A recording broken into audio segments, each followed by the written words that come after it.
YouTube Mirasım kanaly. Aman Ilyasov, Seyit Nazar Yüzbaşı. Vatan üçün toprağı garlın gerçek haktı. Tarih hakikat. Türkmenistan Medeniyet Fondu, Aşgabat şehri 1994 yıl. Kaki etrabı kudretli mekan.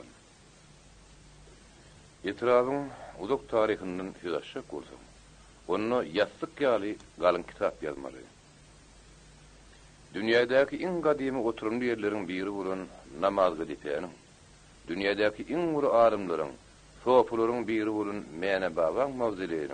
Abu Seyyid, Mehne-i Adi, Beyik, Nedirşah'ın doğrun yerinin kaki etrabını yerleşenliği Gatıköp zattan haber veriyor. Bir kitapta halk kahramanı Seyit Nazar Yüzbaşı hemde onun zamanlaşları hakkında fikir ediliyor. Avtörü birli tarihçimiz Aman Ilyasov'un özünün aydışı ýaly. Seyit Nazar Yüzbaşı hakkında hem ehli maglumatlar bermek üçin Gatıköp sahypalary gerek bolardy. Türkmeniň alili taýpady özge taýpalara garanda has köp jebirler çekip, ulu-ululary baştan geçiripdir. Köp göçmeli bolupdyr. Dogry sözlü 9 owadan kowlar diýilişi ýaly. Hakikat gözläp, rahatlyk gözläp köp eleslemäge mejbur edilipdir. Şol kıyın günlerde Seyit Nazar Yüzbaşı bir ýyle baş bolup otdan tuğdan bile geçen adam.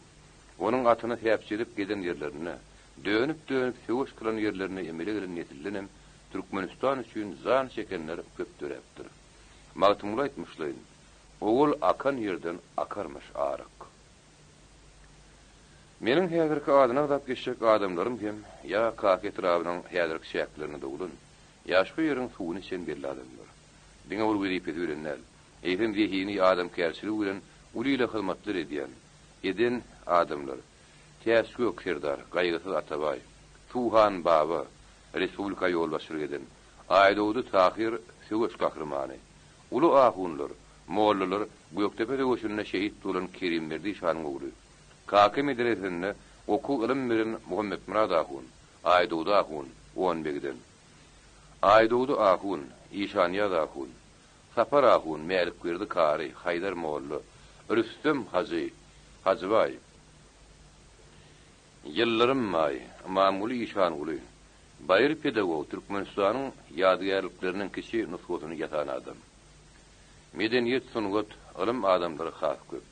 Şükür bagşy magtymly barly, hemde hozam ýugur gelenler. Hoja wany durdy, towşun ýeten we bu beýlekler. Beýik söz satlary berdi Kerbaba bilen Garaja Burunowyň Hakan medresetinde ilim aranlyklaryna ýatlaly. Diýaz Muhammed Gurbanow hakda orda aýratyn aýdatmyz gelýär. Bir kişi Seyit Nazar Yüzbaşynyň nesliniň gösgüni dowamy. Ol 30 ýyla boly bir egine Türkmenistan hökümetiniň baýry terjimesi bolup dämeçekdi. Şu kitabyň ýazylmagyna, neşir edilmegine baş beýemsi bolup ylgady. Şeýle adamlary ýyry bolsan etrapda dowlunyňa ahmir etmesi bolar. Kitapçany çapa taýýarlamakda ýakyndan kömegi gelen arhiwleriň we Azada adyndaky milli kitaphananyň teýrek duş gelýän neşirler saklanýan bölüminiň işgärlerini öz minnetdarlygymyzy bildirýär. Biz şu kitabyň neşir edilmegine maddi ýardam berin. Kaki etrabynyň demetkeşlerine, hudusanly etrap ýakymyň ury we minnetdarlyk aýdýar. Redaktor. Arman Seyit Nazara allardyk. General Leytenant Kamarov. Goňşularymyza urara diýen bir nurany ýüzli. Ýaşlar bir şene baran hakkyrlyk adam köp gelerdi. Şo ýerde de ol öz ýarlar bilen bütün geçen ýatlyşyp otururdy. Urada welin atalaryň diň duşlarynyň Halnazar Yüzbaşı diýen bir hakda köp gurrun ederdi. Halnazar Yüzbaşyny ol şeýre we suratlandyrdy welin. Allah diýersiň ony Rüstem zalyň kut öýdüp goýardy. Halnazar Yüzbaşı doğrudan gaýdysyz hem batyr adam bolupdyr. Dowumly hem edenli Halnazar Yüzbaşı geçen 19-njy asyrda bütün Kesarkaşda adi ýaýranlaryň biri bolupdyr.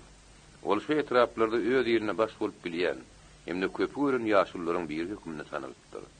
Onuň ýylagat bolup bilýänligi, alaýtada 1830-njy ýylda Hywo hany Allahuly han gelip kaka töwereklerine oturan ýylaty zor salyp Ýywa tarap sürüp äkidenne ma'lum bolupdyr. Şo ýerde ol öz ýerini kasmata kaýyl bolup agzybirlikde dargatman saklamakly başarypdyr. Halnadyr ýüzbaşy öz ogullarynyn watanperwerlik duýgularyny ören berent durmagyny talap edipdir. Perdentleriň içinde akıl paýgada ýurulan Seyitnadir ýeni dol ýaşamyrdy. Onuň göwüni ýetipdir. Seyitnadir daga atasy iýlik bal çöýülýän makary.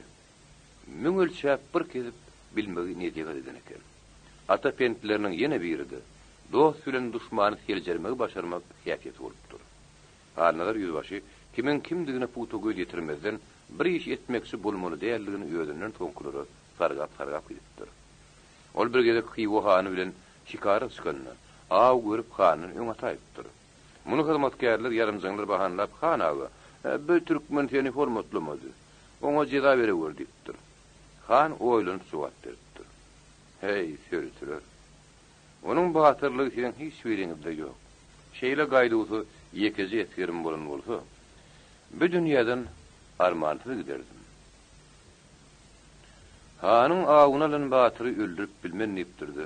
Halnadyr ýüzbaşa serpa ýetmek bolupdyr. Görüpler bu sapar uturanım bolsa. Bir gede Halnadyryň ahmarlygyny alypdyrlar. Ol 5-6 atly bolup gelýärke, köprüň astyna ýatan namartlar onu öldüripdirler. Şeýle batyr, şeýle görmegi, şeýle paýgasly oglunyň ölünini eşden atasy ýazgyly ýüzbaşy. Arman, şeýle ogly ölün aty. Bu dünýäde ýaşamaz diýipdirdi. Atlanyp dumana sinip gidipdir.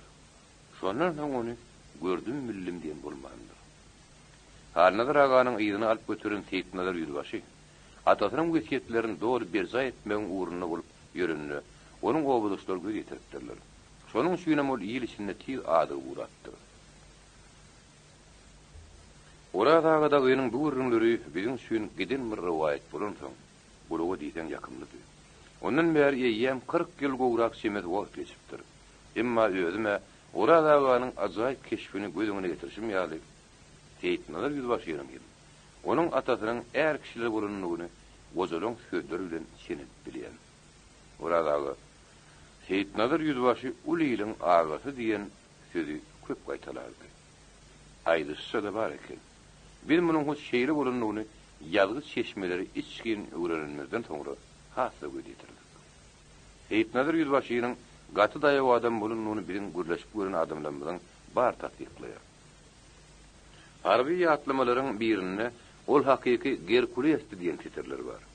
Deňeşdirmek üçin bir ýerde Rus awtory Dandevil'in sözünü getirmekçi. Etek ýerini 1899-njy ýylda pristaw bolan kapitan Dandevil özüniň bir makalasyna Seyitnadyryň inisi Pirnadyryň daşly patan duruplandyrýar. Pristaw ankeden Pirnadardan onuň agasy has daýaw bolupdyr diýerler. Paýgada ýurulan edermen hem gaýratly Seyitnadyryň öz töwrügini näklerden haýlananlygy ýöne ýerden däldi. Ol daany gurrunlardan salyp, olardan öz ýeriniň behwitlerine laýyk gelýän netijeler çykyrmagy başarypdyr. Onuň ata watany, etek ýylanyň ýerleri ýer dörep danışmentleriň, ruhy berent insanlaryň ýurdu bolupdyr.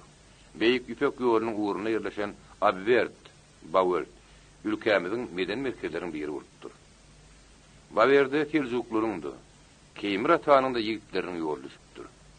Bawerdiň töwereklerini olar çet ýurtly batwalyjylar bilen açyk çaknaşyklarda bolup, olardan üstün çykmagy başarypdyrlar. Bawerd orta günne orada taryh taýdan belli ýerleriň biri bolupdyr. Bawerd gadimiýetden parçalar. Bawerd Ýa-da Türkmenistanyň territoriýasyna ýerleşen gadimy şäheriň biri. Onuň ýerine ynhaýyny 300 ýylyň içidir Kaka ady bilen ulyratly punktdur. 18-nji asyrda türkmenler bir gerenlerini ol ýatan harabalyk eken. Şu ýumurluň gala Kaka diýen at bile belleken. Bu söz täzikçe parsça. Gadim şäherleriň uly harabalygy diýen manyny anladypdyr. Türkmenler bolsa onu özleriçe Kaka diýip atlandyryp başlapdyrlar. Ýa-da Kaka pasyology gadim Abwer şäheriniň harabalygyndan ses ýetim ýerde. Onuň günorta günne urna ýerleşýär. Ýa-da Kakanyň töweregine harabalyklar depeler. allym berdimli zamanlarda hakykatdan älimin belli kunjuklarının hatarına vurtdur. Alimler bir jelegaýlaryň keşbiniň şu günlerden çen tutulanyny 8000 ýyl ozal ne hili bolunduğunu takminan kedip bilýärler. Ha takyra gaýsyk. Mundan 7-8 min ýyl ozal häzirki Türkmenistanyň günorta bölегini ören düzgünlüğü taýpy birleşikler tutupdyr. Olaryň güzerany ýetatan ekrançylyk bilen bagly bolupdyr. Dağ eteklerinde düzlüklerde giyin ýaýragly bağ bakçaly ýerler köp bolupdyr. Ekrançylyk ýetatan dağdan akyp gelýän çeşme suwlaryň ýa-da çaýlaryň hatabyny ösdürilipdir. Gerek ýerine käriler gurdurylypdyr. Uly ýaplar kalmara çekilipdir. Alimler biz olukdaky ýaşaýyşyň klassik görnüşi bolan Misir, Tigr, Eufrat derýalarynyň aralygynaky düz meýdanyny, Hind derýasynyň boýlarynaky goýak salyp oturan ýurtlar bilen ýaşyt diýip hatap edýärler. Başga saýdylanyny, munyň özi häzirki kaky, mäne, çäçe dewitlerini, mundan 7-8 min ýyl ozalym oturumly durmuş bolupdyr diýilýär. Depelerdir weýran edilen imaratlaryň galynlary, berlerde ady derýärler. Professor Simyonov, odal bir ýerlerde kelim gedek bolan alim. Şeýle de bolsa ol ýanynaky ýoldaşlary bilen Daşkentden çykyp Aşgabatga tarap gelýän otlynyň aýnasyndan seredip, Kaka stansiýasyna gol edipdirlerse, äger uly depeleriň özüni seretdirendigini haýran galmak güle belläpdir. Ol gala aýtady, Bawerdiň harabalygyny özüniň uly tolgunly bilen seredenini belleýär. Orta asyrlar döwründäki Abiwer gadim partiýa döwletiniň düzümine girýän vilayet merkezi. Ol Apavartkene vilayetynyň merkezi bolupdyr. Daşkentden Aşgabatga tarap gelýän şol otlynyň üstündäki alimlaryň bu topory 1926-njy ýylda Türkmenistanyň hökümetiniň almy merkezleriň birine ýüz tutmak esatyny, ýörüýti äňüň medeniýetini we mäne babany görüp olardy barlyk işlerini geçirmek üçin gelýär eken. Bir döwürde Abiwer Siriýadaky dini başlarmanyň wekiliniň oturan ýeri bolupdyr. Soňra orta asyrlar döwründe ol arab geograflarynyň belläp geçişi ýaly gülle bütün feudanyň ören ýeri merkezleriň biri bolupdyr. Şäheriň özüm onuň töwerekleri ýigrimişe bol bağ waksadan dolu bolupdyr. Bir ýerlerde islam dini ýaradylmazdan ýoň yerli ilat arasynda başga türlü dini düşünjeler ornaşdyrylypdyr. Olaryň bir ýerine Zoroastrizm diýilýär. Zoroastrizmiň mukaddes kitaby bolan Avestada, ýa-da Kakanyň durun ýerleri ýatlanyp geçilýär. Şo kitapda bir ýerlerde giňişlikleriň gudraty güýçli Ormazdanyň nazar düşen ýerler diýip bellenýär. Gudraty güýçleriň nazar düşenligi üçin bir ýerler bol elinlikde ýaşar ýaly ýerler bolupdyr diýip görkezilýär.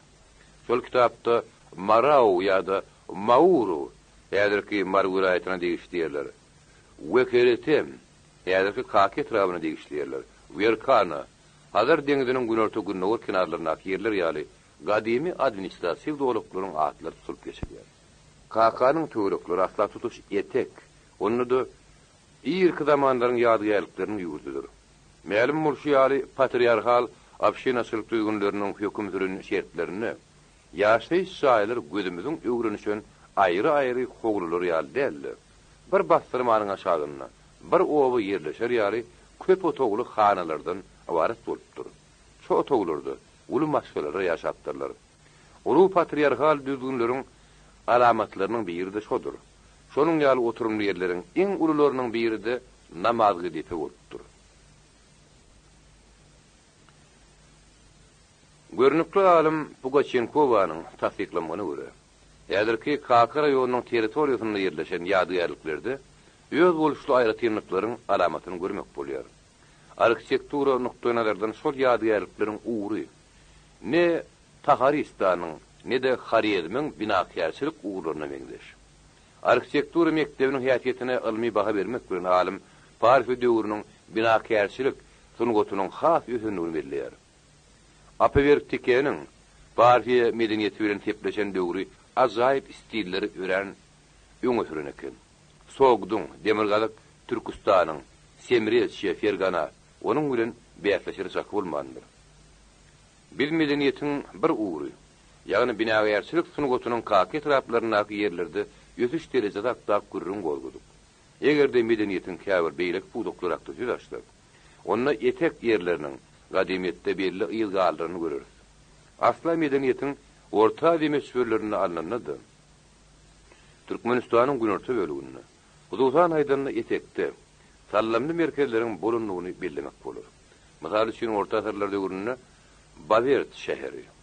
Bolýan medeniýetiň merkezleriniň biri bolunmagyny hiç şek bolup bilmez. Töwerekde dörentin gotun. O alman kökleri bile Bavert'te gabat gelýär. Hut Bavert'te orta asyrlar medeniýetiniň däpleriniň giň gerim alyndygyny hut şu ýerde görmek bolýar. Bavert we meýkene, mäne ýary, etek ýylanyň täze medeni ozaklaryny alman sunugotun, edebiýatyň görnükli wekilleri ýoň saýlanýar.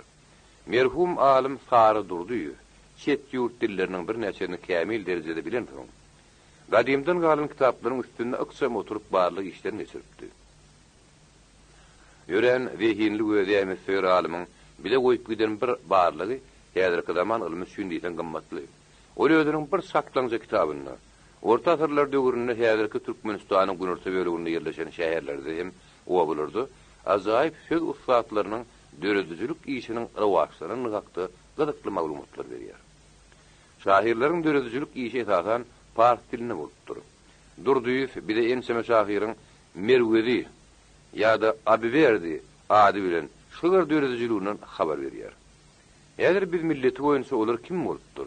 Türkmen ýa-da umumy türkü dillerine olaryň garaýşlar hakdaky gurrun gowga oturmazdan Merwin we Baverdiň orta asyrlar fars edebiýatyny baýlaşdyrmakda belli merkezlerden bolunmagyny belledek ýeterlikdir. Bu gurrunlaryň bizim üçin iň gereklileri olam şu döwrüň öten medeniýetiniň ajaýyp däpleriniň etek ýylyny saklanyp galmagy hemde biziň günlerimizde şeň olaryň getirilmegi.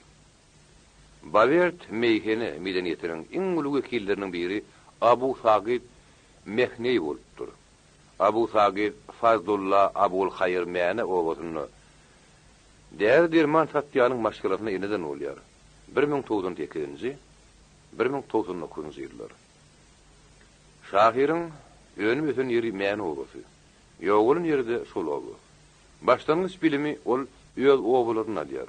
Soň 10 ýyl merewde, soňra saragsy ilmi derejesini kämilleşdirmek bile bolýar. Okular tamamlap dogduk mekany mäne gaýdyp gelýär. Bir ýerde 7 ýyllap ýaşan soň Ustady Abul Fazlyň görkezme zatyny ol Nişapur urýar. O ýerde görnükli alim Abu Abdurrahman Filemiden dini maglumaty kemsiz öwrünýär. Oňa erşatlyk derejesi berilýär. Şondan soňra ol gowalaryna uzak eglenmän amuly barýar. O ýerde sowapçylykda kämillik derejesine ýetenligi barada halifa tarapyndan tata berilýär. Abu Sagid öz taglymatyny ýere ýetirmek maksady bilen ýene Nişapur öýdýär. Bir ýerde ol uly kynçylygy tedewar edilýär. Yerli ruhanlar şahirin sowapçylyk uğruna ýürüdýän pikirini dine garşy gazaplap onu aýplaýarlar. Gurrunlar Mahmud Gaznawy etdiler. Sultan meselen çözmegi Nişapurlu alimlere tapşyrýar. Garşydaşlaryň arasynda güýçli jedel gidip Abu Sagid üstün çykýar. Ol bu wakadan soň ýene mäne gaýdyp gelýär. Nişapurda bolan jedel hakdamy ýa başga bir hakdy. Gara Rus tarihi edebiýatlaryna-da bir jedeliň bolanyny hakda gurrun bar. Ýokarda ady tutulan Rus alimi Semyonov Nişapurda bolup geçen bir ilmi çekişme hakda gurrun bolýar. Şo edek ilmi jedel İbn Sina bilen Abu Sagid'in arasyna bolup geçýär. Alimlaryň her biri bir urun wekili. Olaryň biri o dünýä, bu dünýä diýen düşünjeleriň wekili. Beýlekli anyk ilimlaryň baryndan habarly beýik alim. Jedeliň düýbi Aristoteliň logika hakdy. Her kim özüň düşünüşçi pikir aýlapdyr. Jedel gyzyşyp ýetjek derejesine baranyna Abu Sagid tabajy alyp ýokarykdyňýar. Olam howada doňup durunýar bolýar. Şopurdatda Abu Sagid merekaýdan pynha sizalimler fizikanın kanunlaryny umut bilýär. Ýöne her bir jitimiň merkeze tarap okturuluşy ýaly bir tabazyk näme üçin asmanyna gaýdypdyr. Aşak gaşanyk diýer. İbn Sina howlukman soraga jogap beripdir. Ol fizikanın kanuny merkeze tarap dartyş güýji töwerekden medet görmeýän jesetleri degişli. Sen oklap goýberen tabazygyň hem kudretun bilen asmanyna gaýýar. Dartyrış kanuny bir ýerde güýjüni ýitirýärdir. Mäňeli bawertli okumuş molla müftüler bir jedelden habarly bolup, onu nesilden nesli eşitdiripdirler diýilse ýalňyş bolmasa gerek. Heytmeler yüzbaşynyň ata-babalary, onuň özüniň zamandaşlary da mäňede Abu Sagydyň guburuna ziyarata barıp gaýtmagy iň par işleriň biri diýip garapdyrlar. Professor Semyonowyň taýklamagyna görä, türkmeniň ruhy durmuşyny Abu Sagyt mydama özüniň täsirini getirip durupdyr. Abu Sagyt mydama özüniň täsirini getirip durupdyr. 1926-njy ýylda öz ýurtdaşlary bilen Mäne baba aýlanyp gaýdanlaryna muňa ýene bir gelip göz ýetirilendигini belleýär. Gadimi meyheni gumagarlyp ýatyr. Köne haberanam galmandyr. Onnaky gadimi Eýran diline gepleýänlerden hem galan ýok. Emma türkmenler üçin bugünmü iň mukaddes ýerden biri adaplanýar. Ýolly merkezden gelen alimlere goşulyp, ýer-nazar diýen biri tämäne barýançary ondan bundan gurrun edip beripdir. Ýer-nazaryň birin gurrunlarynyň alimler türkmenleriň arasynda Abu Sagydyň kiramatyna uýmaklygyň nähili güýçli bolanyna göz ýetiripdirler. Ýoly düşmezleriň ýanyna Gaýgysy Atabaýew mehmanyň ýanyna bolar ýaly özüniň kömekçisi Meret Durdy Pagdow diýen işgär urupdyr. Ol ýer-nazaryň aýdanlaryň üstüne ýetirip hasam gylykly gurrunlar beripdir. Mäne baba baryp ýetenlerine belin tepäniň üstüne seriňläp durun äpet şaýlaryň harabalygynyň içinde saýlanyp duran tütünlerini, diwarlaryny görüp olar haýran galypdyrlar. Hudojnik Mishin 1902-nji ýylda onuň suratyny ösmejek renklerle çekipdir. Şol surat Aşgabatdaky muzeýleriň birinde saklanýar diýen maglumat bar. Abu Sagyt mehneyi alimleriň arasynda Abu Ali ibn Sinan hormatlar. Onuň bilimine ýokary baha berenligi bardy maglumat bar.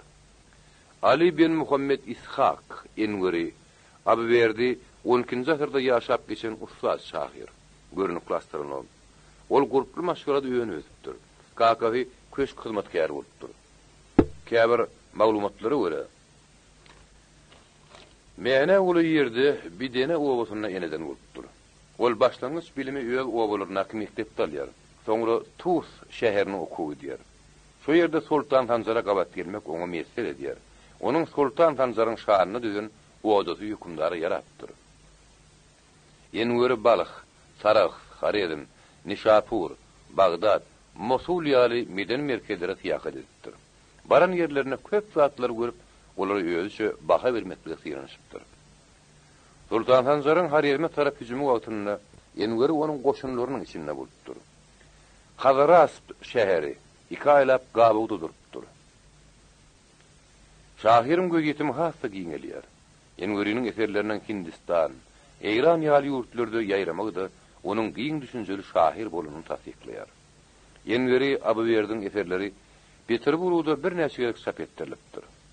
Durdyýyň tasdiklamagyna görä, onuň eserlerini aşky liriki, ahlaky we tankydy ähň doğru duýdýar. Abu Verdiň eserlerine duş gelýän şuň manily oý pikirler özünden soňky nesiller üçin nusga edinirlik derejede bolupdyr. Elimizde bar bolan maglumatlary görä. Mäne hemde Bawert Hoja Ahmet Ýazawy ýaly İslam dininiň wekilleriň tagrimatlarynyň giňden ýaýradylýan ozaklaryň biri bolupdyr. Görüşimiz ýaly etek ýyly. Sultan Bawert türkmen halkynyň ata-babalarynyň gadim zamanlardan beri ören bay, maddi we ruhy medeniýetiniň ýadygärlikleriniň mekanlarynyň biri bolupdyr. Çap edilen işlerde hem arşivlerde saklanýan dokumentlerde täze iratly punkt ýaly KK-nyň döreşi barada maglumatlar duş gelýär. Olaryň bary arasynda bar bolan farklara garamazdan şäherjigiň peýda bolmagy esasan Eýrandaky ýüze çykan kynçylyklar bilen bagly bolupdyr. Diýen netijäni öňe sürmekli esas türüdýär. Nedir şanyň imperiýasy sýndyrlanan soňra günnäger ýurtlaryň siýasy durmuşyna köp özgörçlükler bolup geçýär. Ondan kän uzul türkmen taýpalarynyň aglabasy maňyşlykdan farygamış köl töwereklerinden günorta tarap hirýär. Taýpalaryň käbiri Balkan daglaryna tarap o ýerden Horasany aşmaly bolýar. Jeke türkmenleriň uly bölegi ahal tebitlerine ornaşyp galýar. 1717-nji ýylda Gazal Arabat galatyny eýlendiren soňra olar täg gäwür sülgüsine şenni dağ eteklerine ýerleri amakly eýlemek kule bolýarlar. Olar bir ýerlerde oturumly ýagdaýa geçen kiçirak taýpalar, aýdaly ýemreller, aliller, garadaşlylar başga ýerlere göçmeli bolýarlar. Elbetde dağ eteklerine ýerlerde taýpa tiri aralaryna göreş ören ýeti formary eýe bolan wagtlarda bolupdyr. Çekeleşik 50-60 ýyla çekýär. Şonu ýemrel türkmenleriň bir bölegi mäne çäçe töwereklerine ýerleşmeli bolýar. Garadaşlylar Hiwa tarap göçmeli bolýar. Alilleriň bir bölegi İran tebitlerine Çinarat, Kiyazir. Olaryň galan bölegi Küren bilen Baberdi tarap ýerler. Türkmenleriň Kaka ady bilen ýene bir galaty şo döwürde peýda bolýar. Rus injineri Lestar özüniň Güneydow Türkmenistanyň dağ eteklerini aýranyp görünmekali. Yerli irat bilen içkin gatnaşyk edip, özüniň ýol ýazgylaryna ýaýtdy. Häkimiýetleriň adyna diýip iýberin hatlaryna ýaşullar bilen gürleşip görüp, köp zatlary anyklanan bilýär. Lestarın toplan maglumatlaryna görä, Hywo hany Allahuly han türkmen taýpalary bilen bolan bir ulşakmyşykly üstüne çykypdyr. Şol ýeňişden soň Hywo hanyny gökleňlerdir alilleriň uly bölegini Hywo sürüp alyp gaýtmak başardypdyr. Şeýdip ol agyr ýyry hanlygy degişli ýerlerde ornaşdyrypdyr. Rus injineriniň gürleşip gören ýaşullary oňa şondan bäri 54 ýyl geçdi diýip aýdypdyrlar. Bu bolsa 1888-nji ýyla gabat gelýär. Şol benniligi äkiddenleriň içinde teýitlaryň ýakyn howslarlar bolupdyr. Gürünlere göre onun kakada halynadar yüzbaşy aňyrdan gaýdylanyny ýygyna dolanan bozgunlaryň ketgudalarynyň biri bolupdyr. 1855-nji ýyl Saragyň töwereklerini Mädemin hanyň goşunlaryna agyr zarby urup hanyň özüniň öldürilmegi, hanlygyň öz içinde dartgyny ýagdaýyň ýüze çykmagyny alyp barýar. Şondan peýdalanyp türkmenler bennilikden tapyp her kim öz mekanyna gaýdyp gelýär. Alilleriň köpüsi köni ýurtda rahatlyk tapman olaryň bir näçe ýylyna hywa durunýar. Halgyt diýip İran häkimlikleriniň berýän adary olar üçin has agyr görünýär. Şu sebäpden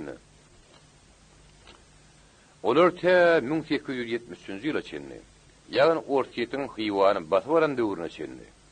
Şu ýerde galmaly bolýar. Şondan soňra Hywada da düzgünler ýitýär. Şeýle ýagdaýyň ýüze çykmagy ýekirlige düşen bennileriň hemde bir wagtlar zamun alynan türkmenleriň ýene-de öz ýuruna dolanmak işini aňatlaşdyrýar. Şeýlelik bilen Hywodan gaýdanlaryň bir bölegi Kaka tebitlerine, beýleki bölegi keltesine ara barıp düşýär. Hywoda 40 ýyl gowrak bennilikdi. Ilerden dağ eteklerinin göçürilip getirilen ýylat bir ýerde Gylşnyýazbaý kanalynyň boýuna ýerleşdirdiler. Göçürilip getirilenleriň uly bölegi üçin bir wada Gadal Takır diýilen ýer bölünip berilipdir.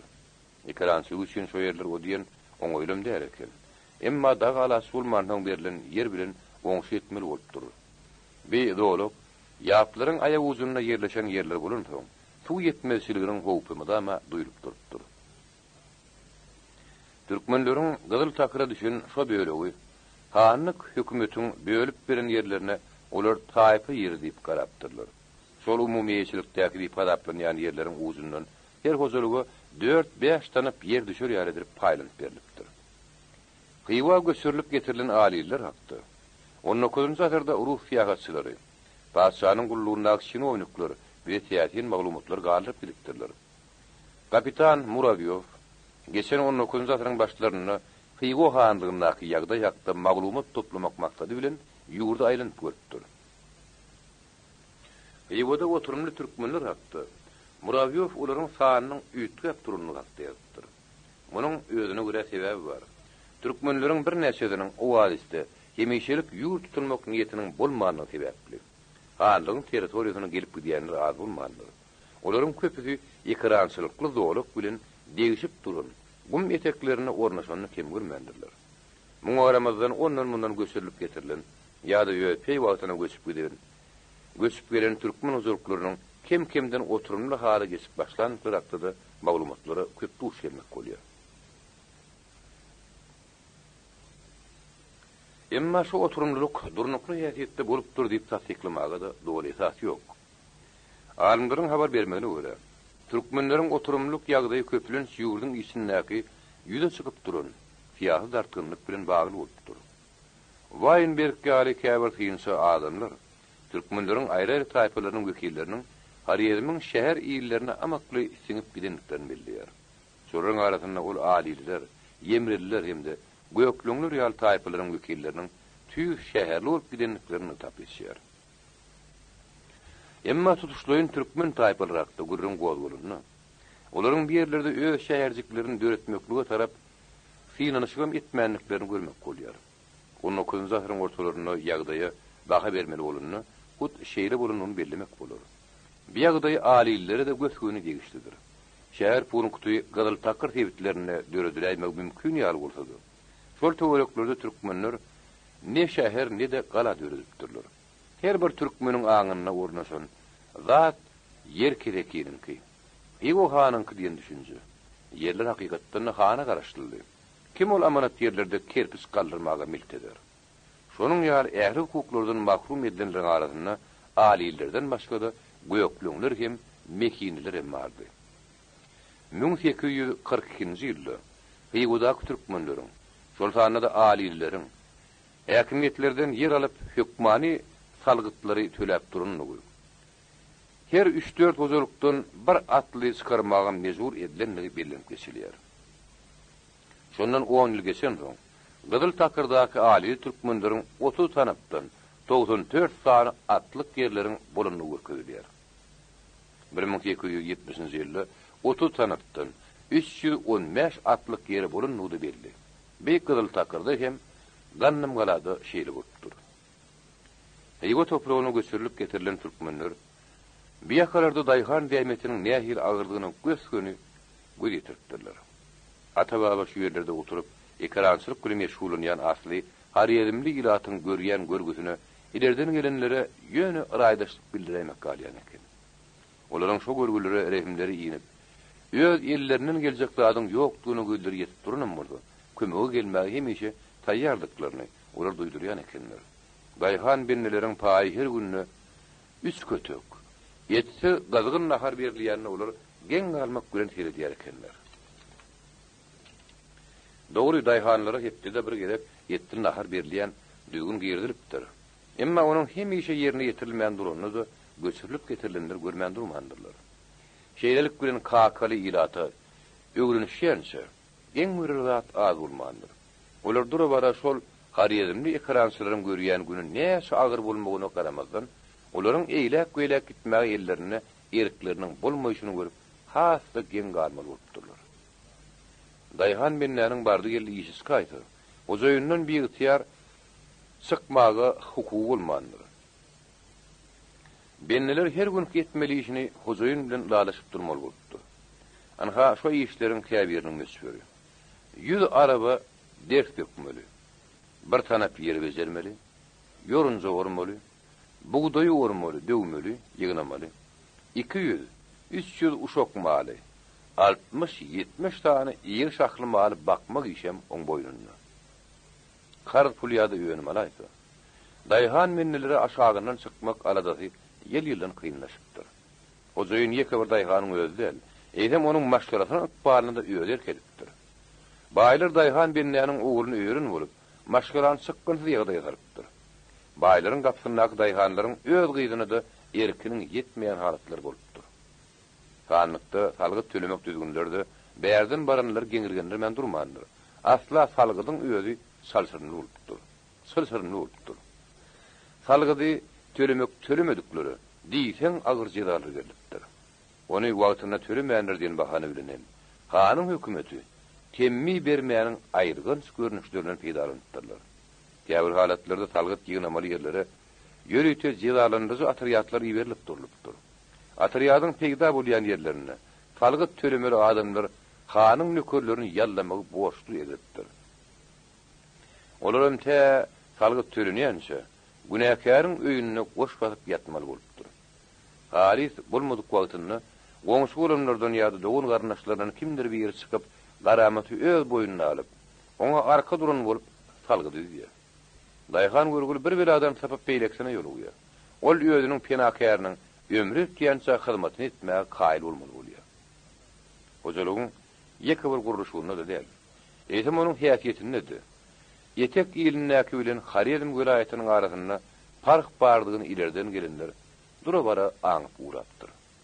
Olaryň ne dağlardan akyp gelýän çaýlary, ne derelere göz düşüpdir. Bir ýerlerde käri diýen desgalar da ýok.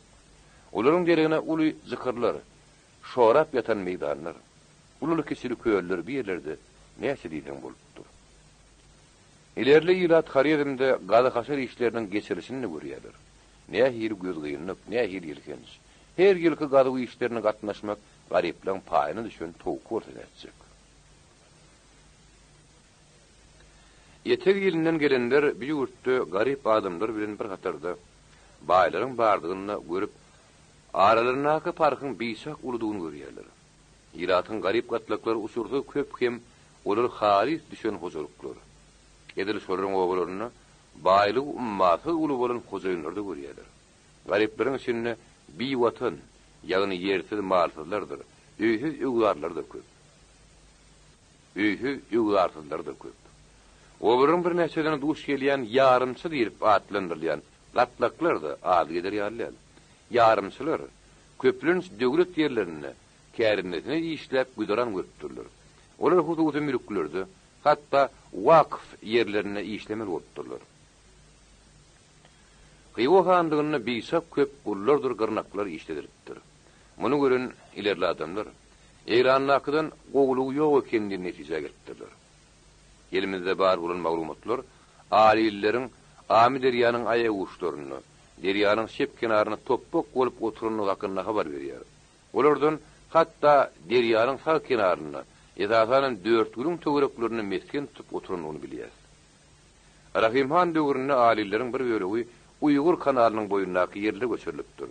Sonra ýa-da 1855-nji 1864-nji ýyllarda Haryadymda galan bölegi bolupdyr. Daha şol bilen Gazawat aralygyny 10 begleriň 50 tanapdan 2 atlyk ýeriniň bolunmagy hakda maglumatlar saklanyp galypdyr. 1923-nji 1931-nji ýyllarda Sowet alymy Karpov oburun sıkıp ýaşullaryň dilinden köp maglumatlar ýadyp alypdyr. Şol maglumatlaryň Haryadymda 19-njy asyrda ýaşaýan alilleriň o wadisyň dürli ýerlerine gabat gelindigini habar berýär. Ulus paşatynyň gullugynda bolan barlagy Kuzmen Karabaýewiň barp geçen asyryň 70-nji ýyllaryna toplanan materiallary da alilleriň bütün o wadisy ýaýranyny görkezýär. Käbir maglumatlarda alilleriň 1875-nji ýylda Jemethanyň 1000 öýüli bolanyny hakdaýdylýar. Alillerden han häkimiýetleriniň ýytyýaryna bolup, nöker hökümini gulluk edip ýörenlerde az bolmandyr. Beýwada ýylaty haýrana goýun tütsar baýlar köp bolupdyr. Şeýle baýlygy ilerden göçürilip eltilen benneler hiç hasanam görmedik bolmagy mümkin. Haryadym ulus huň boýunda ýerleşen mes toprakly ýerler. Daýhanlar ýerleri gerekçe bejerýärler. Ahlakyny zehin ýere berýärler. Gyşyň aňdygyny, tomsuň jugdatyny dıйgısı ağır zähmetlere meşgul. Şonda da hojalygy aýlar ýaly düşýän zat ören uzypdy. Batmanlap alynýan hasylyň deň ýartyndan köpüsi salgytlar üzmädi. Karyllar gaýtyryp bermäge diýer. Daýhan görgüli ýene-de berge borjy batyp kerekin hyzmatynda bolmaly bolýar. Ýywa handarynyň arhivde saklanýan dokumentlerini Yetek ýylynyň göçürilip getiren ýylatyň bir bölegi daşhul sevitlerini ýaşapdyrlar.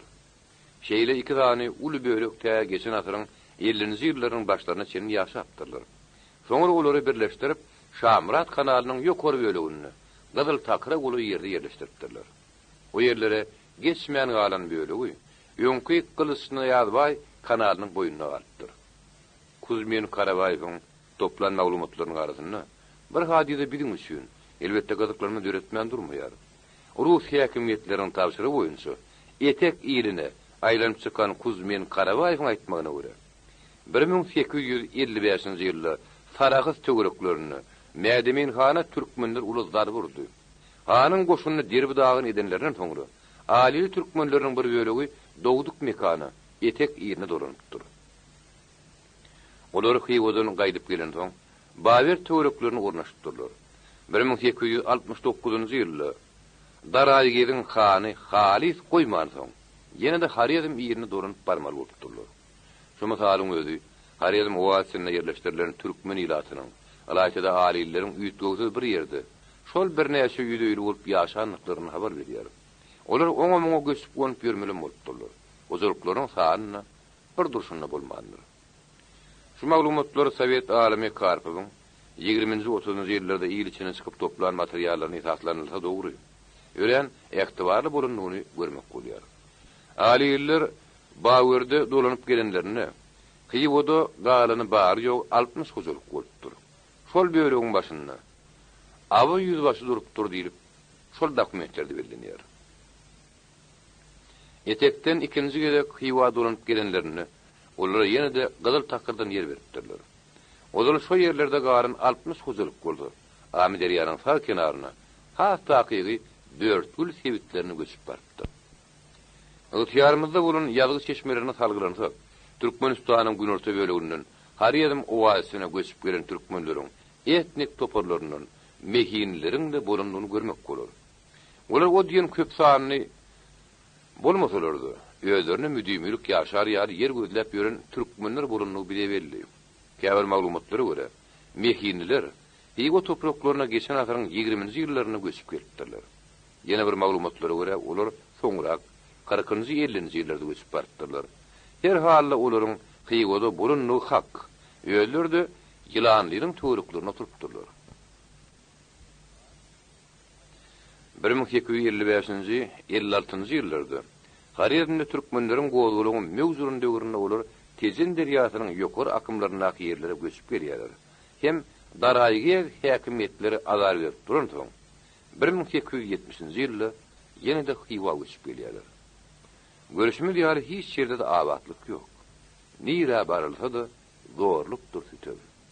Öz milli döwletiň bolmadygy täliň şeýle ters gelmegini alyp barýar eken. Belli bir ýerde müdümlük oturary ýagdaý bolmasyn ätçi. Gaka sebitlerinin Xiwo diýip ýakdylan irat göräýmäge erkinlikde ýaly. Olara kanalyň boýuna ýer paýlanyp, baragat oturmak üçin şertler döredilin ýaly. Emma hakykatda bolsa, iratyň dağ eteklerinden göçürilip getirilen böleginiň hanlyk häkimetleri dürli ýollar bilen batma ýagdaýa düşenliklerini görkezýär. 1873-nji ýylyň Tomuz aýlary watana dolanmak arzuwlarynyň hasyl bolmak üçin real şertleriň ýüze çykanlygy belli bolýardy. İlerik dowduk mekany tary. 1873-nji ýylyň awgustunda Rus paşahy Xiwo hanlygyny diýde çökeripdi. Hanlygy degişli ýerlerde bennilikde gelip ýörenleriň baryny boşadyp goýurmakligi Orfiyet bilen baglaşan şertnama borçlydan soň. Han hökümeti alilleriň de watana dolanyp gitmegine garşylyk görkezip durmandyr. Şunlukda alilleriň günorta tarap köpçülikden göçüşe başlapdyr. Şonu Xiwodan Bawerde dolanyp gelenleriň hasaby dokumentleri saklanyp galypdyr. Olar takmilen 680 huzur kadaplanýar. Bir giden mehelläniň öň koturumly ýerleri taşlap, watan nip gaýtmanyň düýp sebäbi hakda ýokarda durup geçildi. Kütüm hakykatdan agyr bolupdyr. Munyň şeýledigini arhivlerde saklanýan dokumental materiallar tatyklanýar. Şol maglumatlar bolup geçen wakalaň aýry türe toplanýar. Bu arada şol maglumatlaryň has alytwarly bolanyny görkezýär. Eri topraw küýser. Mendiller töküp geçmäge höwes bilen toprağın agyr märeke ýollarda oýuňa girmejek pidalar çekmeli bolupdyr. Ýörim ýetim köp bolup 10-20 günlük ýol tutuş matam tutup geçmeli bolupdyr. Kowgumy, garakçylarmy, garaz atly ýargal toparlar bilenim ýüzbeýi durmaly ýerler bolupdyr. Olar bilen şenden garpşan ýerlere maz bolmandyr. Gözeňine getirilim. Ýüzlerçe öýlüýüňi. Olaryň ýanynda gelýän ownukly ýerli mallar susuzlukdan ýaňa guýdan guýa zordan baryp atýan mehelle. Yer tüýüşüp gelýän ýaly günorta dağa tarap tüýüşüp barýardy. Olar howlugy ýadylar. Ýöňde göbek gandaman dipelerdir düzdür. Peşdağın ýanynaky goýry baglyklar olarmyda ama görünip durýarly. Erikli almaly howlular, howazly injerli dereler, terölüňli ýaýlalar, sowuk suwly çeşmeler, akyp ýatan çaýlar. Bular ne enaýy. Kıyın ýol höküp barýanlardan kimler bu tapary jaýlary oglun ka görüşür. Ana haýynnem Yezid watandan zda düşüp 40 ýyldan soň mehriban toprağa yüz düşmeli. Kimler eňine tüý bitmeýän kaýat ýerler düşüp gidişi. Innem Allah'nyň oňa nazar düşüp ogullary ýykyýlary agtyklary bilen mehriban baberdi. Her kürüne ýeter diýen umytly başlary. Ana hada gumyň etegi. Indi munyň aňyryp düzlük meýdan bolmaly. Aňarda bir kunun üstüne abynyp duran depesi garly daglaryň edil alkyna baryp ýetmeli. Bularyň bary tolgundyryjy. Yürekler gopup gözleri ýaş iýnenli de adam paýır duýman galýar. Ýyraglary ýüşüp maklaga edip otur kalary. Owa ýylyň uzaýmaly ýaly. Bolup köplen gözüne gelýärdi. Ýaşullar 200 atlyň ýöňrekden goýbermeliň karary gelipdirler. Olaram Allah'ın çağırıp gala diýip ýeňitdirler. Heýwodan gelýän agyr märekäni ýerleşdirer ýaly. Olar ýöňünden taýýarlyk işlerini geçirmeli ekenler. Bularyň bary ýaşulyň ismiň hakykatyna mehelläniň orda şol ýol söküp barşy. Bir de şölgede olar tutuş bir güni demdins alar diýen karary gelen ekenler. Beýaşuý diýen ýerde olaň arkaýyn ýaýnap oturşudy. Inni ýoly düşere şen boldy diýip meşikler suwdan doldurup düýelerin ýüküni ýene bir gezip gözden geçirip oturuşlarydy. Birden der adamynyň serindi tümmökden serilip duruşakda çay başyna oturunan arasynda habar ýerýär. Ol ýönök niýatansyň ýanyna ýene 2-3 adam peýda bolýar. Bulan kimdigini biläsek nähiri bolar diýip oturýarlar. Serinleriň arasyndan görünen näkesler eýem gaýyp bolupdyr. 4 sany eginleri myltykly adam atlaryny gamçylap ýoly düşüp bolup duran mähellelerden aran derw taýlapdyr. Asalymdan soň bir giden atly ulak ýollar söküp gelýän märeke goýulyş başlapdyr.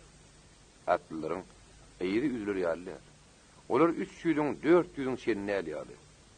Aksakallardan olaryň baýdygyny görüp tanandyrym bolupdyr. Asyl görüp oturdylar, ol ýogozguly terdaryň leşgir bolsan etçi. Ýolup ýören bu galtaman topory, uly derýadan kasby deňri, tä bu hora, maşatdan ürgünje şenini şarypdy, ol allajylaň gejerini görmedik adeken. Ýogozguly terdaryň kimdigine bilet adamlar, oňa taý geljek bir ekrem terdar uraýmagy, galanlaryna başardyr ýaly eken. Ana hada görseler şol dünýäň sartdyran ýogozguly terdaryň hut ýördi. Şu akanyň şaýady bolundyryň bir şeýle görünmekdir. Ol pesay gelýärkä hemmämiz oňa garap ýetli salam durduk. Her kimem o bizi nämesin? Biz bile iş bolma diýip şak edipdir. Dogrudan bir ýurtdan bennilikden tapyp gelýän adamlar, ýöwdegärde tüçsar baýdal, garyp wasa bilen iş bolma diýip garapdyrlar. Ýüşüp duran nälaç edýän märekäniň şinne ýoguzguly terdaryň hywa baryp, hut olaryň öýlerini garanjylan edip, taýap gaýdyşyndan habarly bolanlar da bardy. Olaram inne bir benneler bilen işi bolmaz. Ejide ganym boljak bolup durmaz, mertdir diýip garapdyrlar. Onsoň ol türkmen heýde öýe türkmenler. Onda da bu halis tolan bennelere rehminer diýip umyt baglapdyrlar. Ýogdan bu garakçynyň hyýwada kalar owularyny talap, ýetir baryn alyp gaýdyndan olar habarlydy. Şonu ol hyýwa baranna şu hany gulluk edýäňiz diýen bahanany arar eken. O döwürde ol owanyň üstüne sodanna özüniň kimi ýa hanyň kimi diýip seljergen durmandy. Bu ýagdaýda olar beýaşguý sebäplerinden owa aşyk bolup durkalar. Öz ýurdumyzda kak bir erehme iner diýip düşünipdirler. Her halda terdaryň öňünden çykyp garşylapdyrlar. Ol atdan düşüp märekäniň içine barypdyr. Oňa duýt şöre ködüretdirler. Aksakallar bilen ol şeýle mylaýym hem mäherli gepleşip oturupdyr. Sopurdaty öz gözlerinden görenleriň biri. Hemmäme biýa bolaydy. Allah aňha diýip bolanlar diýer. Edil şu wagtlar hemmämiz ertir bir gün inşallah owada bolar. Olar kuzu atlanmada ýaplanmada eýe bolar. Bag-bag şaýlanlar, olaň baryny gaýtadan dikeller. Allah bize rehim etsin diýip kellede pikir aýlap durupdyr. Serdar hem onuň ýanynakylar saýdyn keýplerini köklen soňlar nahar çekipdir. Bu zatlaryň bary gedil ertekidäki ýaly bir genfi. Saýyň maşynyna Serdar aksakkallardan bir benneliň nira bar ýanylar. Nirden gelýänini şen toruşdurupdyr. Serdaryň bu uruşlary da hoşniýetligi mengden soň adamlar hasam arkaýynlaşypdyr. Ýönül tirtegine galyp näçe diýe, näçe atba diýip çinip gelip uğranna, onuň pygylynyň büýük däerligi aňdyrypdyr. Birdenem Serdar, "Any bardadyňyz ortaga goýuň" diýip buýrup berýän ähli mereka üýdürenni, onuň büýenlerden näme isleýän aýan bolupdyr. Ulasal dalymdan tapyp gelýän bu garyplaryň gelindäki barda adam tapyrmak çeken. Her kim patapotuzunu şaýdepini ortaga atypdyr. Şondan soňra Serdar anyň oljan saýla uğratdyr. Ol derege ýaraýjagyny bir tarapy, beýleklerini hem beýlek tarapy okla uğratdyr. Gözüni has oňat ýaranlaryny ol aýatyn bir ýere üýşür uğratdy. Bazaryň tögürek taşyny alyp duran biýalaç benneler, bäli pis garak syryň eline düşündüklerini şonda aňyp galypdyrlar. O benneler saýyň maşyna gelen nökerleriň ne tüpeňini ne de gylyjyny aýyrman duruşlaryny giň görüp bat diýip bilmendirler. Olaryň bir näçedi hatda atynyň uýanyny elinden ýadyrma saklap oturupdyr. Bir musullatdyn Allah'ın özüp duraýmasy uğur tapary ýol galmandyr. Göçde alyn 40 atly ýaş ýurtlara da aktakkallar tutmamak diýipdirler. Doğrudunmu?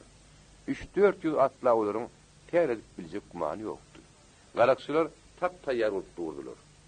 Inni bir beladan aman tutmagyň alazyny görmeli. Baýşylyk bilen aktakkallar Serdary öýdüler. Bir ýoly düşmekçi diýenlerini ol ýylgyran bolup Allah ýoluňy diýipdir. Onda aksakallar ona yüzlenip "Siz näme? Biziň böyle däme?" diýip soranlaryna ol "Men bir ýerde galmakçy. Siziň diýöleňiz bilen nip jogap beripdir." Onda aksakallar "O nähili biziň diýölemimiz bilen? Bir näetmeli onu diýenlerine Serdar bir jigim gaşyny tutman, "Siz şeýle gidiberiň" diýipdir. Soňra ol "Size ýene diýö gerek bolup durmaz gaýtam, ýüküňiz ýeňden ýar bolar" diýip ýöňküň üstüne ýetiripdir. Ýene de ol aksakallara yüzlenip "Diýöleň ýüküni ýadyrjagam bolup durmaň. Üýe uzar bile de gerek bolar" diýipdir. Şo wagt üýşmeniň durumlaryň gaýkyly asmany göterilýärdi. Kimsi gargaýa, kimsi söýgüýe, garasaý nalyş bar ýalypdyr. Bu nalyşlar Serdar bir jigim tartyrmandyr. Gaýtam ol merekeniň ýaşullaryna garap, "Bagytyňyz bar eken. Ýene-de men sizden ýetir alaýyp duramok" diýipdir. Jellada "Bir beýle gynama. Biz öz türkmeniň, öz musulmanyň diýip öýretdirler." O da ona raýyny gaýtyrmandy. Bir azamçlykdan soň hil bir işe diýen ýaly "Ähli bala şagalaň öýsürini ursam näderdiňiz" diýip mereke himlatypdyr. Şo gürrüňden soň galtaman maşy her 5 huzuluga berdi. Bir aty oýup galyny ähli uşak mallar lötürüp gulmatara tarap tutturup gidipdir. Ýygyň nämerini her kimim gözüne getirip biler. Bozkun 3-nji gün ýylynda Zordun owaň çetine girip uratdyr. Çöl beýwalyna talaňa düşüp, gary solup gelen benneleriň görün külpetleriniň aýlygyny çykatsa şeýle. Sapaly jaýlar, bol suwly çaýlar. Ozak ýol çöküp gelýän benneler beýas kuýdan daşlaşdyklary şonça da bedeni gawşadýan aýlygyny duýgularyň satlyp barýar eken. Kaka galanyň diwarlary göýülip uranyň bir wagtlar. Eni uğrun karry onuň töwereklerini oýnap ýörün. Inni ýaşlary bir çene baran piyadary ädimlerini hassa artdyran ýaly boldy. Hem hada käreleriň aýaklaryna ekrançylyk ýerler. Hep tarapda laýyn, şaýyň hemde harçyňyanyň gumusynyp giden ýerleri. Garar her kim özüniň oý pikiri bilen ola bir urany duýman galypdy.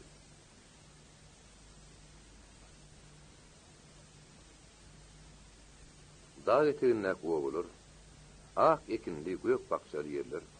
Günne orada meğenedir seyase gün matarda, gäwür sülgüsüne oluy, te gum eteklerine şenli olun giymişlik, etek iyildirip atlandırılıptı. Ben ilikten sıkıp gaydan pukoralar her adımınna, baver, peştağ etek deyip yatlayadı. 40 yıl uğrak bu safari yerlerden suda düşen adamlar, Begincinin ýa sozap göldürnäki nemler tutup barýardy. Dağ eteklerini ýakynlaşdyr sary. Olar öýleriniň begincini, goňsyny gizlemäge de mizal galmany. Olar ul umyt bilen ýöňe dağa tarap aldygyny haýdap barýardylar. 3-4 günlükde ýöňden giden 200 atly ýem owan tertipleşdiripdir. Hagaman owa ýetildi. Barıp taamyň kölegösüne kese atyp demidir her ýaly edilenler diýen umyt süýüzi arzuwlar hemmäň ýüreginde. Ýöňden gidenleriň içinde dağın aňry ýüzüne geçip herket häkimetler bilen, İrhanlar bilen gepleşip geçirmelidiler. Olar ýözderiň atyba oturan ýüzüne ýene-de beýgodan duranyp gelenlerini hem müdümýlik ornaşmak ýarlarynyň bardygyny habar etmelidiler. Bu arada olar eýran häkimetleriniň razylygyny almalydylar. Nähili erkençdiler. Öz dogduk mekanyna dolanyp gelende de özüňe erkin bolmasa ne edersin? Bir döwletiň sisteminden satdym diýip begen berse de begenler diýip ýok. Beýnany berende diýip çyga lazım ýok. Sebäbi etek ýerine degişli ýerleriň baryna dünýäli eýran häkimetler ýetdirýärdi. Etek ýerine degişli ýerler giden giňiş meýdanlar. Bu dolukda ekrançylyk üçinem, sargodarlyk üçinem amatly ýerler köp. Şol giňişlikleriň niresinde bolsaňam dağyň dem alyp duruşy, onuň damarynyň uruşy eşdilip durýardy. Etekde ýaşaýan ýyla düşün. Dünýäde muňa taý geljek sapaly ýer ýok. Laýym suň, şäte saýynyň hödüri we başga. Olaryň şifa berýän suwy, uly derýalaryň da hiç birine ýokdur. Owa golulap gelýän adamlaryň oýuny huşundan gaşeýli pikirler gaýmalýardy. Azap durmuş, erkinlik, barahat ýagdaý olaň gözleriň öňünde. Ýol ýokup gelýänler ahyrym owanyň bir çetinini giri uratdy. Aliller kakagalar tarap. Maltymlar ýölderiň kürün owazyna tarap. Her kim öz uğru bilen algawa ýaraýanlar aldygyny haýdap barýardy. 18-nji asyrda salynan kakagalaryň ýylaty tähi wa sürülýänçe 1830-njy ýyl. Berkitmäniň daşynda duran şäherjigi döredipdir. Ýöne maglumatlara görä şol şäherjigiň hödürini olar bary ýok 30-35 ýyl şemet ötdirler. Etekde giňişlikler alilerden başga da bir näçe taýpalaryňdyr. Etnik toplumlaryň wekilleriniň ýaşamy üçin mümkinçilik beripdir. Etek ýyly diýilende biz alilerden başga türkmen taýpalarynyň tekeleriň, ýemrelleriň, magtymlaryň wekillerini gözüňe tutýar.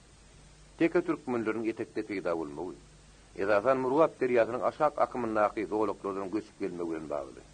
Olar urus injeneri Lestaryň maglumatlaryna görä, Ezafan dağ ýerişlerini raýatyda Damaniku diýen ulu çaýyň boýunda ýerleşipdir. Lestar bir ýerleriň ifrasy üçin ören amatly bolanyny, zähmet siňdirlerini ören oňa taýyr bolýandygyny belleýär. Täze ýeriň bir bolmaýan tarapy Eýran häkimetler tarapyndan ýetip duran tüker. Daraýgyňam, keladyňam İrhanlar ata-baba olar bilen oňşman ýören tekeleri goňşulukda ýene gana oturma diýar galawoply ýagdaý döredýärmiş. Şondandyr belkem mardan gelýän türkmenleriň arasynda öz ýany bilen maşgaratyny alyp gelmän. Hatyly ýynalýan şaby ýerde bolup soňra öz oglaryna gaýdýanlaryň bolmagy. Şeýle ýagdaýyň bolup duranlygyny tekrarlamak bilen Lestar etek ýerinde oturum diýerleriň hemişelik ýaşamak üçin diýsen bap gelýän keşbiniň bolanyny belleýär. Onuň aýtmany görä. Garöýleriň sany gitdi çağdalypdyr. Irak köpülen staamlarda ýa-da kepbelerde ýaşapdyrlar. Odurlar her owada diýen ýaly berkitme hallar ekenler. Şol berkitmäniň ýa-da galanyň içinde laýdan, kerpiçden, daşdan salan zaýlar bolup, onuň daşyna köpülen gary öýler dikilir eken. Gerek golaýyny, gary öýler derrew galanyň içine dikilýär eken. Lestaryň nazar düşen alamatlarynyň biri Çäsow akyp bir giden kuruluşlar bolupdyr. Yer suw gatnaşyklar hakda görüňden onuň ahallaky düzgünlerden tapawudy bolmandyr diýen ýaly. Ýöne bir ýerdäki dağdan gaýdýan suwy eýran emellarlary ýög haýr üçin bir ýany soğup goýurmagy hynanyşyk edýänleri akly görýärler diýerler. Ýokardaky suwa böwet goýulan soň ekrançylygyň ýagdaýyny hem gözüňe getirmek kynýar. Anha bawa durmazda kürenini lütfabatda şeýle ýagdaý dürep durupdy. Ondan şol owalarda näme üçin rahatlyk bolmaýanyny düşünmek kynýar bolsa gerek. Enjinerli istaryň habaryna görä, Kakada 650 huzurluk yaşattır. Bu ova etek ilinde en ulu iratlı punktların biri bolupdur. Onun suyu Layin ve Arsenyan çaylarının akıptır. Bavyert zamanlarına Uludkhon hem de Layin deryazıkları şehir suyu üçün ediptir. Arsenyan şu zamanlarda Garahan galasına tarap aktarlayan eken. Listar o galanın haraba ügürlük gidenini belirttir. Bu çokta 160 huzurluk bolup, olam oğulların ulularının biri adaplanıptır. Mänide 120, çäsede 70 huzurluk yaşaptır. Bağdurmazdan sarakta çenli bolun aralıkta jemi 1400 öýün bolunduğun Listar bu beýlekleri bellep esipdir. Listar gengallarında deňe bir oturumlu huzurluklaryň bolman, şu yerlerin raýatyda kakanyň töwerekleriniň bag söýlen dol bolundygy. Yer yemişli bağlar te lütfabada var yansa, üdülmeyen gidişini ol ören tähinli hada beripdir. Çäsede ol gowy şekilýän yerlere gabat beripdir. Rus injineri gowy atyldyryň nähir tähinini aýratynly tapdy. Listar teke türkmenläriniň Sarık etraplaryna ýaşap ýörenlerini gabat beripdir. Şeýlegem teke türkmenläriniň Tejen nerýatynyň boýunna Alaman şönleýän ýerde ýaşap ýörenliklerini belläpdir. Şu maglumatlar tekelerin etek ýylnyň uly bölügini sonlugyny habar berýär. Türkmenler dağynyk ýaşandyň. Onuň her bölüginiň öz taryhy bar diýmeli bolýar. Sebäbi täze ýemdi. Ýagny 18-nji asyrdan soňky döwürde ýaşan ýerlerine her bir taýpa birleşmesi öz ýol bilegitdir. Şeýle nukdaýlardan her bir taýpa özüniň taryhyny ýöz bildiripdir. Ol özüniň geçmişine şeýlerägem çemeleşýär. Alili Türkmenleri ýöldüriniň gadymy taýpalaryň birdigini, Ögölbaşynyň bir näçe ady berli ýagşy adaradan alyp gaýdýanyny bildirýärler. Şeýle hormaty eýe bulunduryň aragyna olar Sultan Weýsel Karanyň Deňi babaň hemde garry alugyň bulundugyny ýaşylar bildirdiler. 1899-njy ýylyň bir güni etek uýezdiniň naşarlygy kapitan Dandevil tanış bilişleriniň kädip şäher aýlanypdyr. Şol güni hemmeler Gurban bayramy bilen eken. Kakada onuň sirýanlarynyň biride Pirnazar yüzbaşy bolan soň Rus ofisier şoň öýüne barýar. Pirnazar yüzbaşyňkyda oturan hyýla hormatly ýaşylar özleri ötün geçenden gürrüň edip oturan eken. Kapitan uly gyzyklanma bilen olaň gürrüňlerini diňläp oturupdy. Ýaşyllaryň Rus ofisierine beren gürrüňi salgylanyp, garry alugyň asly hoja bolupdyr. Onuň ömrüniň bir bölegi har ýerinde geçipdir. İlagatynyň ölen ýylyny şu ýaşyllaryň arasynda oturan okumuş aksakallar hicri hasaby bilen 612-nji ýyl 1215-nji ýyl edipdirler. Olaryň aýtmaklaryna görä, şu döwürde Merw hem onuň töweregindäki ýerler Hyýwanyň garamagyny bolupdyr. Hyýwany Muhammed Harýedin Şah diýen biri bolupdyr. Garry alaw şol şahanyň kowumlarynyň ýa-da ýakyn garnaşlarynyň bolmaly diýen pikiri oturanlardan biri atypdyr. Ýaşylar alil türkmenleriň oturumly ýeri ýatasan ürgen sulpdur diýip belläpdir. Olar hoja magtymy ýaly oňluk taýpalaryň şejeretine ýa-da taryhyna degişli köp maglumatlar bilipdirler. Olaryň aýtmaklaryna görä, alilleriň aňyrfy alyp peýgamber bilen bagly bolupdyr. Pirnazar yüzbaşynyň gurruna görä, alilleriň gadymy bawer töwereklerini haçan gelenliklerini bilýän ýok. Ýöne olaryň bir zamanlarda bir yerlerde ýaşanlyklaryny, soňra bolsa olaryň har ýerme tarap ýönelenlikler hakyndaky maglumatlardan habarlar bolupdyr. Nedir şahya özüniň harby ýörüşlerini başlaýança, olar har ýerinde oturandylar. 1740-njy ýylda Nedir şah alilleri hemde olar bilen baglanşykly bolan beýleki taýpalaryň wekillerini gösterip etege tarap alyp gaýdypdyr. Şol apar ol alillerden 12.000 atlyny bir ýerde jemläp, Hyýwabat diýip atlandyrylan ýerde täze hallarlaryň galanyň içine ýerleşdiripdir. Nököler şol galada mudamalyk ýaşamaly, galynlary peşdagda galmaly edilipdir. Galanyň içindäki diňi Hyýwadan tory basarlyp getirilen gumdan dikilipdir. Nedir şanyň öz ölüp imperiýasy dagandan soň ýurtda talaňçylyk, başbaşdaklyk güýjüýär. O bolary her işini garakçylar biňzil getip durupdyr. Şeýle ýagdaý çykan soň oturumly ýerler taşlap ýene-de Hyýwa göçmeli bolupdyr. Şeýdip peşdag yine de harabalyga ýugurlyp gidipdir. Häzirki kakanyň durun ýerinden gün matara tarap 6 ýörs uzaklykda bir näçe harabaçylyk bolupdyr. Ol 10-15 ýörs uzap giden belli ýer bolanlygyny ýaşylyk gurgun berýärler. Peştawy bu ýerde namaz gidipdi, ýuliýa ýaýlyp ýatyr. Onuň ilerisinde 2 tane galanyň durunlygy hakda Rus siýasatçylarynyň ýazgylaryna belirtip geçilýär. Şu ýazgylar esasyna galalaryň Daşkentde 19-njy asyryň başlaryna sanlanmagy görmek bolýar. Gamzarşyň ulus ofiseri Dandewile berilen maglumatlary görä. O ýerde de 2 tane gala bolup, olaryň bir ýerine köýene babert beýleksine täze babert diýilýär. 19-njy asyryň ahyrlaryna şol berkitmelerde Çeke türkmenleriniň ýaşanlygy berildi. Her halda garip baberdiň töwerekleri türkmen jemaatları üçin tapaly jaýlar bolup görünipdir. Riýametke şalyp, ýere ihlas baryny berip ondan köp hasyl almak uğrunda bir baryny döküpdir.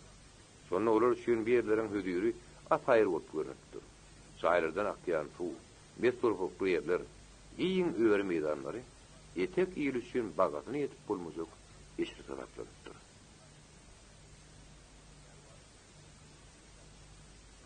Seyitnagar yüzbaşı, ýyl agasy.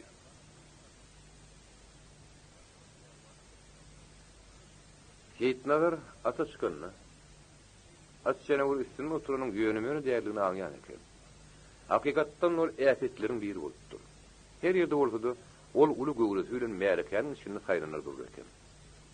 Kaka gelip gidýän ulus çynowniklaryny soň-soňlarym Pirnagar yüzbaşynyň görkezenlerini "Seme bir çin bar gülün ağaňyz siziň daýy bolupdyr" diýen hoşgulaw söýler aýdypdyrlar. Doğrudunmu? Rus ofisierleriniň bir näçelerine ol hakyky Gerkules bolup görünipdir. Bi Seyitnagar yüzbaşynyň daşky görnüşi bilen bagly bolan maglumatlardyr. Emma onuň içki dünýäsi şol daýy göre göwre kwatly şelýän, giň derýany ýatdy diýen, baýgatdan dolu insanyň keşfine laýyk gelýän şekilde bolupdyr. Seyitnagar yüzbaşynyň içki daşky sypatlary bilen märekede saýlan durunlygy. Hyýwudan kaka dolanyp gelenlerden soňky wakalarda onuň ýerleşleri hatda aýdyn geljekdirler. Ýyl agasynyň kesgirdigini, sallanly sözleri mähellede onu saýlanyp durur ýaly derejä çykatdyr. Köpçüligiň ýygynan ýerlerinde. Üýtmelerinde oturanlar Seyitnagar bir zat aýtdy, ýerine düşýekdigine birjikde ikirjiňlenmändirler. Uly ýylyň hyýwudan dolanyp gelenleriniň soňky ýüze çykan galawokly şertlerde günne diýen ýaly sözlerini meseleler ýüze çykyp durupdy. Şol meseleler hemmäde degişli bolandan her kim öz pikirini beýan etmek bilen bolupdyr. Kimisiniň jüpüne düşdi, ýene biriniň agyr ýylyň ykbalyna şikayet edip biljek. Ahmal ýagdaýlar bilen bagly bolupdyr. Her kim şonu ýyl agasy näme diýerkä diýip garaşar eken. Kakaralardyr, kürenliler. Täze göçüp gelen ýerlerine de İran häkimetleriniň tütemi astyna düşüpdirler. Olar Horasan vilayatynyň hökümdarlaryna salgyp tölemeli edipdir. Başta o salgady Beýbut hany eltip tapşyrdylar. Bu wagtda Seyitnagar yüzbaşy Rus häkimetleriniň adyna 2 edek sapary beripdir. Hatlarda ýyl agasy İranyň tüteminden azat bolmagy kömek berilmeli sorapdyr. Elimizde bar bolan maglumatlarda Seyitnagar yüzbaşynyň kömek sorap Rus häkimetlerini ýüz tutmagy bilen bir wagtyň özünde taragsa baryp bu arada İran häkimetleri bilen gepleşikler geçirenliginden habar berýär. Aşgabatda kozaýynlaryň biri Seyitnagaryň şeýle etmegine galat işiň ýokdugyny bildiripdir. Ýerçilik täbi. Her kim her zat diýse, Seyitnagaryň İran häkimetlerini ýapsa bolmak meýil bolupdyr diýenler de bolupdyr. Şeýle diýmek hiç şeýle ýok. Ýa bütün terget ýakalaryny, oturan türkmen ilatyny İran'ın gözüçülük edýän häkimetleriniň azary ýetip durupdyr. Şeýle bolan Seyitnagar da uğur tapman bir gözüň İran häkimetlerini, ýene birine Rus administrasiýasyna ýüz durmagy mejbur bolupdyrlar. 6-7 ýylyň dowamında, ýagny 1881-nji ýylyň bahar aýlaryna şenli, şunuň ýaly ýagdaý gaýtaranyp durupdyr. 1881-nji ýyl Zakaspi häkimetleri mayor Dıkma Serdary Maraý berýär. Serdaryň Maraý berilmegi şo ýeriň iratyny köçüşdirmek hem mümkin bolýusy, onuň belli bir bölegi uluslaryň tarapyna yrmakdan ibaret bolupdyr.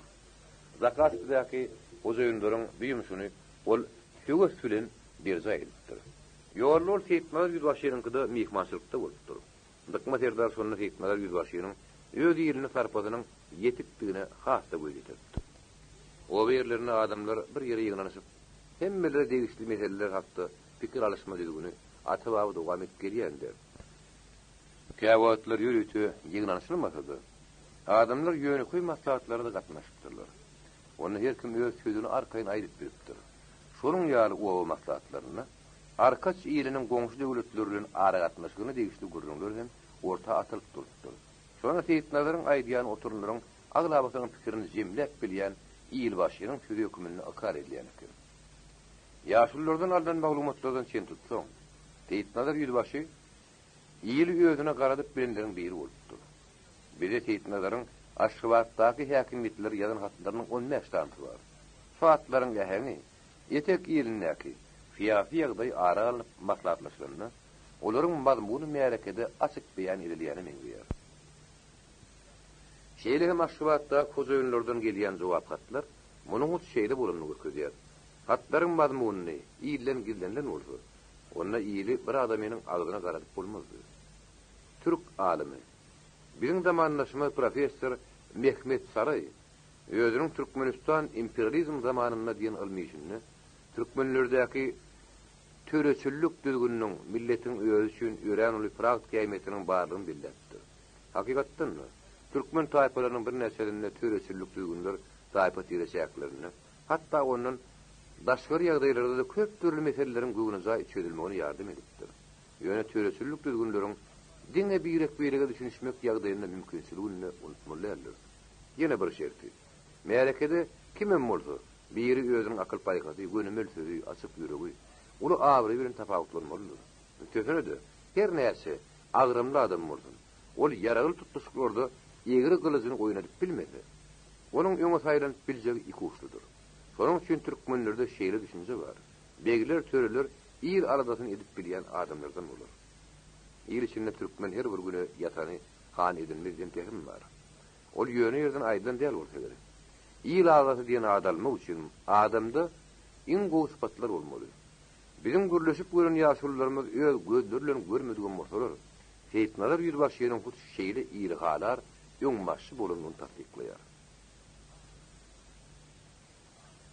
Elimizde Daraýgyň häkimi Allaýar hanyň 1882-nji ýylyň 27 aprelinde Aşgabatdaky häkimetleriň adyny ýerini hatynyň asl nusgasy bar. Onda Seyitnalar ýylbaşynyň bütün etekde sözü ýüreýänliginden habarly bolanyny görnükdir. Zakaspi oblast hojaýynlaryny Kakanyň kitgudasy Seyitnalar ýylbaşynyň her bir aýdýanyna gulak gabardyp durmaň diýen manada maslahat berilýär. Daraýgyň ilhany Allaýar hanyň bir ýerde ara sypatmak maksadynyň bardygy görnükdir.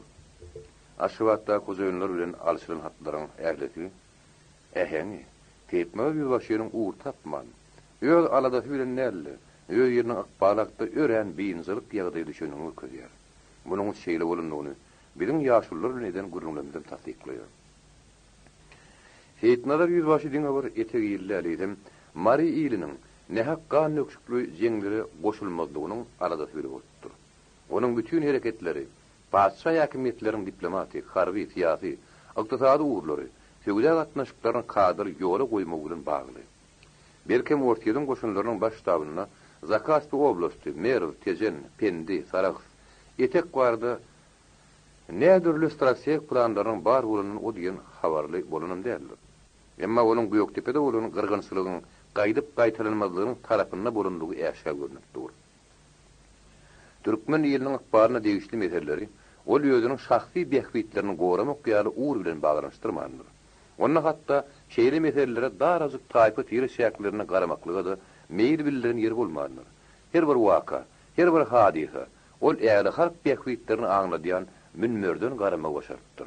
Ahallaky, marda kanlardyr beglerin deňinde duranyny bildirýär. Seyitnalar ýylbaşynyň ruh türkmen gatnaşyklary ýaly syýasy mesele garaýşy iki tarapyň behbitlerine laýyk gelýän pozisiýada bolanyny güýe geçýär. Ruh Eýran, türkmen Eýran gatnaşyklaryna baha berilendir. Onuň ören dogry ýol saýlap aranyny görýär. Seyitnalar ýylbaşy bu meselede Eýranyň şo wagtky dolanyjy gatlaklarynyň ekspansionistik hiýatdäki taryhy konsepsiýasyna ahmal, Aran atıp duran yerlerine göz getirýändigini gizlemen açyk aýdýar. Onuň pikirine görä, bir zamanlarda Kaka töwereklerindäki yerler Sasanidler imperiýasynyň garamagyna bolupdyr. Emma şu zamanlarda da bir yerler ýene başga döwleti, aýdaly Parfi döwletiniň garamagyna geçipdir. Parfiýanyň işerki wilayatlary bolan häzirki Ahal, Pendi, Merw, Tezen yerleri Kakanyň töwereklerindäki yerleriň ykbaly bilen bagdaşan topraklar bolupdyr. Täze tarih şertlerde territorial dawalaryň netije bermejekdigine de ol oňat düşünipdir. Täze dağ etekleriniň gulmatar bölegi bolan Ahal, eýem ortaýyň tabiinlerine geçirilen toň. Onuň günnäwir bölегiniň ýagny Gäwürtden täze töwereklerine şerini bolan yerlerinde Rus imperiýasynyň düzümine girilejekdigini ikuşly däldigine o göz getirip bilipdir. Etnalar ýüzbaşynyň garaýşyna görä, aliýlerin Kaka töwereklerine oturýan böleginiň hiç kaçanam eýrana boyun bolan döwri ýok. Aliýler 1830-njy ýylda Allah ulgan tarapyndan Xiwa hanlygynyň territoriýasyna alınıp gidileli bäri. Hatta ondan gaýdyp gelenlerden soň 1870-nji, 1874-nji ýyllar. İran häkimetleri bilen resmi suratda baglanşylan şertnamalaryň bolunmagy bile belli däl.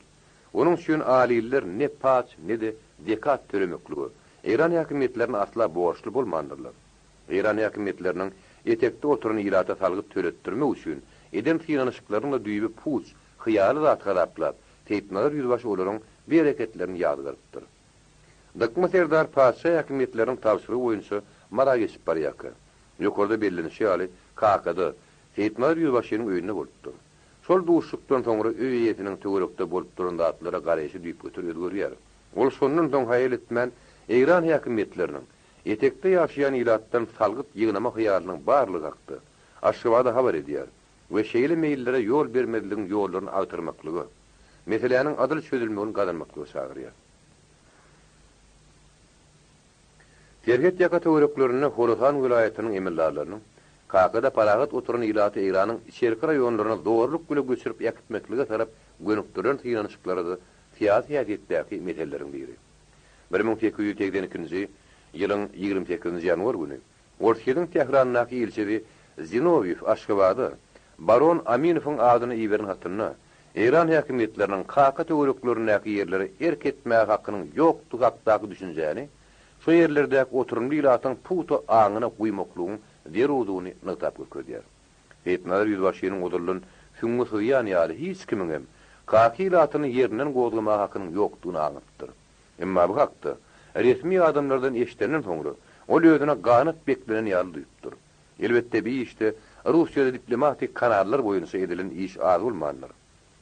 Zakaspi oblastynyň häkimetleri Tiflisde Rus goşunlarynyň okrug ştabyny ýeren hatyna etekdäki oturumly türkmenler barasyna İran administrasiýasy tarapyndan edilýän primleriň puýjasy kynnygy we bu kıyın hem jogapkärli işdi. Ortiýanyň Tehranyňky elçisi Zinoviewiň tagarlalarynyň az bolmandygy hakda habar berilýär. Ýani öz adamlaryny alyp teýpnalar ýüzbaşynyň Aşgabatda gepleşip geçirmek maksady bilen gelinli hakda da şol hatda görkezilýär. İran Aşgabatda ýörüte gelip Rus häkimetleriniň öz ýerine arka durýanlygyny bilýänliklerini we şonuň üçin öz minnetdarlyklaryny aýtmagy özüne tapşyrynlyklaryny häkimetleri habar edipdir. 1882-nji ýylyň 25-nji mart güni Beýbut Han Kelatda türkmenlerden zamun alynan 20 hojulugyň erkek göbekgülleriniň aýagyna gandal geydirilip, aýal tada bolsa azar ýamanyny bergenligi hakda habary Aşgabatdaky häkimetler saparyň süretipdir. Beýbut Hanyň beýle gadaby mündüriniň sebebi ol teýpnalar ýüzbaşynyň Aşgabatda uğranlygy bilen düşündiripdir. Aýtmaklaryna görä, Beýbut Hanyň şeýle gadaba çykmagyna elten ýagdy, ulanmaly Göýektepe fiýindirlenden soň haýr etmän general Skobelowyň ýany agyr goşunly Lütfabada gelip gitme urupdyr. Aýry sakalyň şo ýerlere baryp gaýtmagy, paça häkimetleriniň etek ýerine arka durmagy, İran administrasiýasynyň Beýbut Han ýaly şinowniklaryň kezeberini garşdyran olarly. Olaryň tortorluşyp ary köýün ýaly beýguna türkmenlere eýet bermekle gönükdirilen finansyklary da hut şu ýagdaý bilen baglydyr. 1881-nji hatda 1882-nji ýyl tutuş diýen ýaly etek ýeriniň ýagdaýyna gelecekde nähir ýögörüşler boljokdugy bilinmän galypdyr. Etekde ýöskan näberli ýagdaýda ýerli ýylat nira garajagyny bilmän aljaňlyga düşen hallar. Bir gapdarlan İran häkimetiniň sütemi Beýlek tarapdan mardan sapawullaryň ýerli ilata berýän adary gat agyrdypdyr.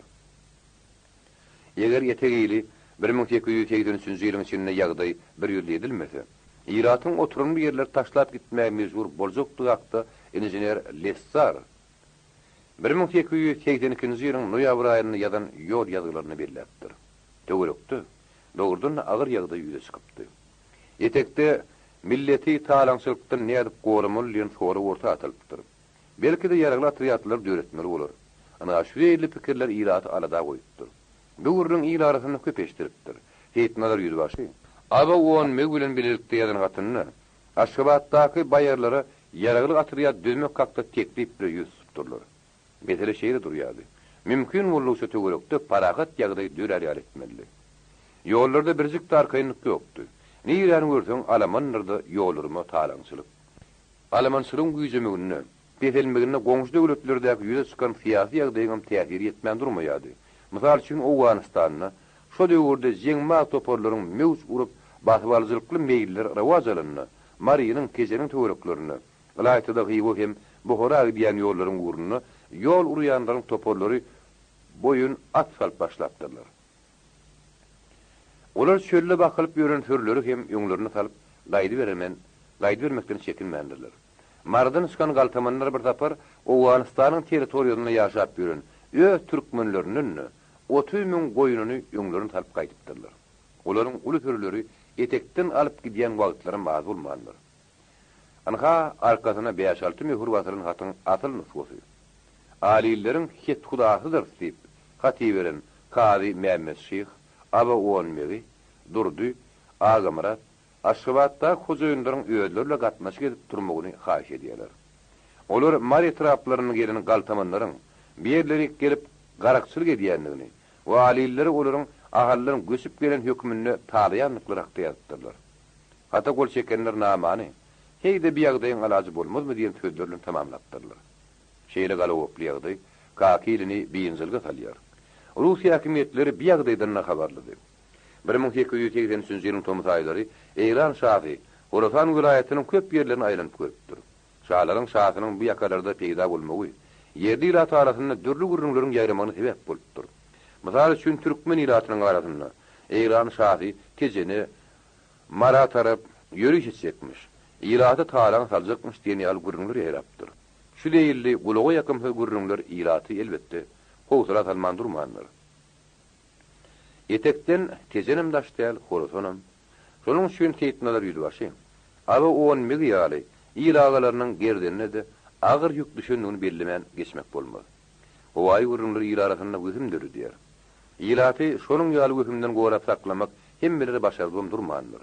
Edilýän gurrunlaryň özüniň galatdygyny paş etmek üçin degerli faktlar gerek bolupdyr. Onuň üçin ähtibarly maglumat aňarda görnüp duran aýdyň söz gerek bolupdyr. Aşgabatdan teýtnalar ýüzbaşynyň onuň ýeňleşleriniň adyna düşündürüşli hatlaryň ençemedi berilipdir.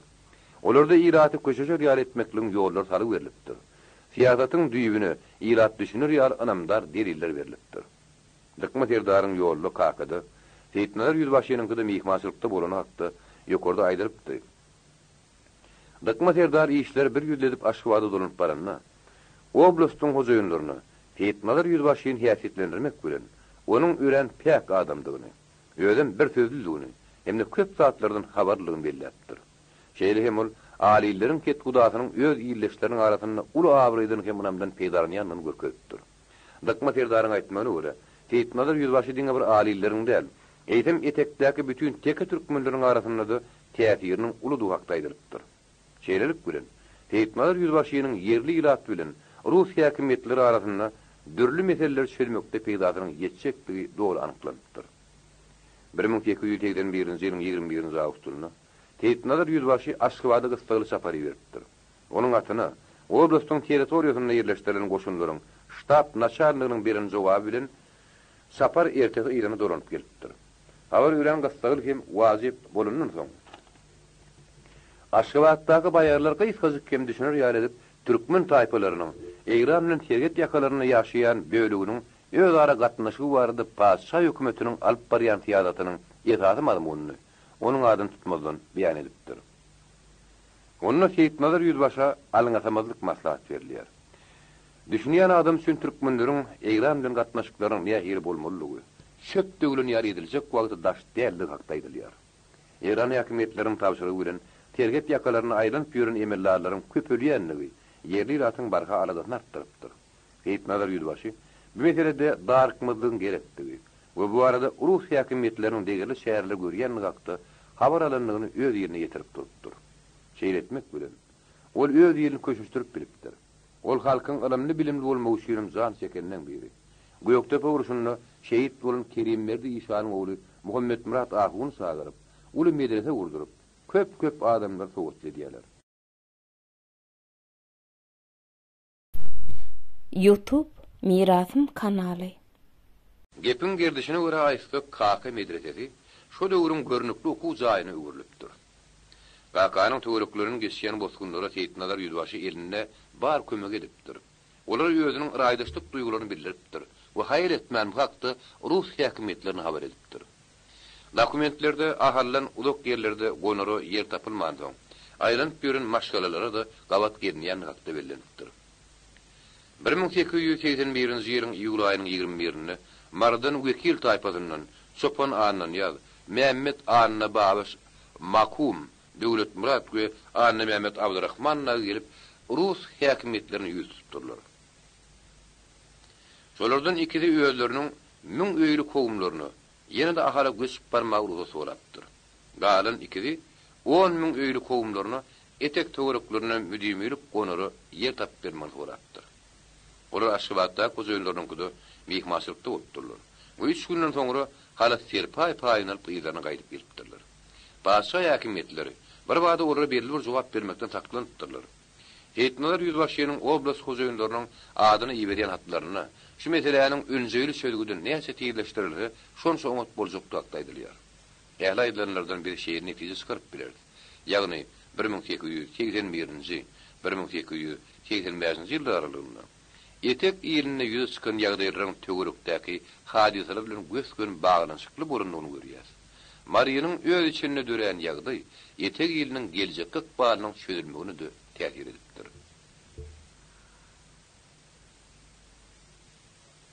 Günortada terket çekilýärki. Mälim bolşýaly Göýektepe garaşy sýndyrlan soň günorta bölekdi. Eýramdan araçak çekmek işine girişildi. Bu maksatlar üçin Paşa hökümeti pul terişlerini gaýgyrmandyr. Ol günorta terket näçe tiýip kesiplendi şonça amatly bolar diýip garapdyr. Kelim aýlap dowam eden gepleşikler ahyrym ýöz netijeni beripdir. 1881-nji ýylyň 9 dekabrynda Londonny baglaşyny dalaş edatyna Eýran bilen Ortýadyň arasyndaky günorta terket çekişlerden başlap te pulgatyna çenini geçirilipdir. Şeýlelik bilen iki döwletiň arasyndaky terketiň bir bölegini anyk bellemek iş tamamlanıpdyr. Inni Ortýadyň täsirini ýaran ýerleri, ýagny Gäwürsden günnäwre tarap ulap gidýän döwründe Eýran bilen aralykda geçirmeli araçagy ýene-de süýşürmek zerurlygy ýöçüpdir. Şu maksatlar bilen yerlerde mühim maglumatlar toplamak için giňden ýaýbanlar edilipdir. Inni terket Tejen derýasynyň boyundaky pulgatyndan te Amy derýanyň boyununa ýerleşen Hoja Salih diýen ýerleşen dowam etdirilmeli. Ýokarda bellenişi ýaly 1882-nji ýylda Rus inженери Lestar Türkmenistanyň günorta günmatar bölegini aýlanyp çykypdyr. Lestar onnaky ilatyň etnik düdümi, ykdysady ýagdaý hakda baý maglumatlar toplapdyr. Terget geçirilýän döwürde bir ýeke türkmenlerde älidim beýle halklaryň aýdaly Eýranlylaryň düdümine girýän etnik topolaryň isleg arzuwlary nazarda tutulmaly ýaly. Olary putu öwrenmezden terget geçirmekligi değişli meseleler çözmekligi ýerişmek yerli rahatlar hemde goňşy döwletleri ätkirmedligini nişany. Terget geçirilende etnik mesele o diýen ünhem berilmändir. Ol hatda ýa-da da düşmändir diýen ýaly. Eýer terget çekmek işi uly döwletleriň öz işi diýip garadyr. Şeýle bolansoň araçak döwletleriň dolanylys töwerekleriniň özleriniň isteklerine we ýagdaýlaryna görä geçirilipdir. Bi Rus Eýran tergediniň şekli babatdy. Inni Rus owan araçaklar ketitlenýän döwürde. Käbir taýpalaryň aňyrdan gelip çykyşyny puto gödüňini tutmaly bolupdyr. Anga mysal üçin Eýranyň halklarında jemşitler, Gadimden galan pars tayfaly urunsoň, öýlerde ýurdu üçin döşüni gerip durup biljekdigi, araçak birleýän komissiýa gözüňi tutmagy mejbur bolupdyr. Araçak birleýän komissiýa, alaytyda onuň urus ofisiýerlerine ibaret bolan bölegi, türkmen taýpy etnik, taryhy, bozuluk durmuş ýaly meselelerde milli aýratçylyklary bolşuna görä nazarda tutmaly bolupdyr. Şol nukta nazardan aýdylanma, urus injineri Lessaryň saryk salar ýerlerine degişli toplan maglumatlary uçursa gymmatly bolupdyr. Şondan soňraky döwürlerde çekilen skemalarda alilleriň toppak bolup oturan ýerleriniň meýmeni antquy töwereklerini bolunny hakdaky maglumat. Bir skematik kartanyň ýüzünde alilleriň ýaýlalar diýen bellik bar. Şol ýöre meýdanlar alilleriň şol bölegi wagtda ýazgylarda galan maglumatyň üstünden baryp bolmazmy ka diýip eden tyranyşyklarymy netije bermedi. Bir mesele synnaka ýöwrenlendi. Ören teýdin maglumatlaryň tapylaýmy mümkin. Binni geljekki nesilleriň paýyna düşýär. Egerde geçen 19-njy asyryň başlaryny alilleriň şol bölegi dağlyk ýerlerde düşüp sargıdarçylyk bilen meşgulanyň wagtda saklama hakykatda da şeýle bolunmursa. Onda munyň özü alilleriň hojalyk hakda oýlanry köp ýer goýmagy mümkin. Inni ýene-de etek ýyly hem oňa goňşy ýerler hakda gürrüňe dolunyp geleli. 19-njy asyryň 80-nji ýyllarynyň başlaryna İngiliz ofisiýerleri yerli milletlerden düzülen toparjyklary bilen bir ýerlerde at salyp gelipdirler. Terget geçirilýän wagt bolsa, olar hüççetlik güle ýöňleriniň hakyny hak edýän taraplarynyň bir jaý bolmagyny gazanjak bolupdyrlar. Terget geçirilýän döwürde olar käýerlerde bir dawan ýeriň üstünde şowun baryn turdypdyrlar. Netijede terget geçirmek güle meşgullanýan komissiýalary çekeleşikli dawalar çözmek üçin köp wagt sarf etmeli bolupdyr. Komissiýalaryň öýe işini toğutatmaly wagtlar da bolupdyr. Ana şeýle ýagdaýlarda da Owganistanyň emiri Abdurrahman hanyň pendi birinkidir. Onu hiç kimi bermez diýen ýaly çykyşlary köpleri geňirgenler men durmandy. Üstesine de Owgan goşunlarynyň ak tepe, Gydyrly tepe, daş köpre tarap getirilmegi bir ýerlerde ýynçylygy hassa bolupdyr. Lessar özüniň ýol ýazgylaryny saryklaryň Owgan häkimetleriniň boluşlaryna sydamsız ýagda hökmüne garaýanyny bildiripdir.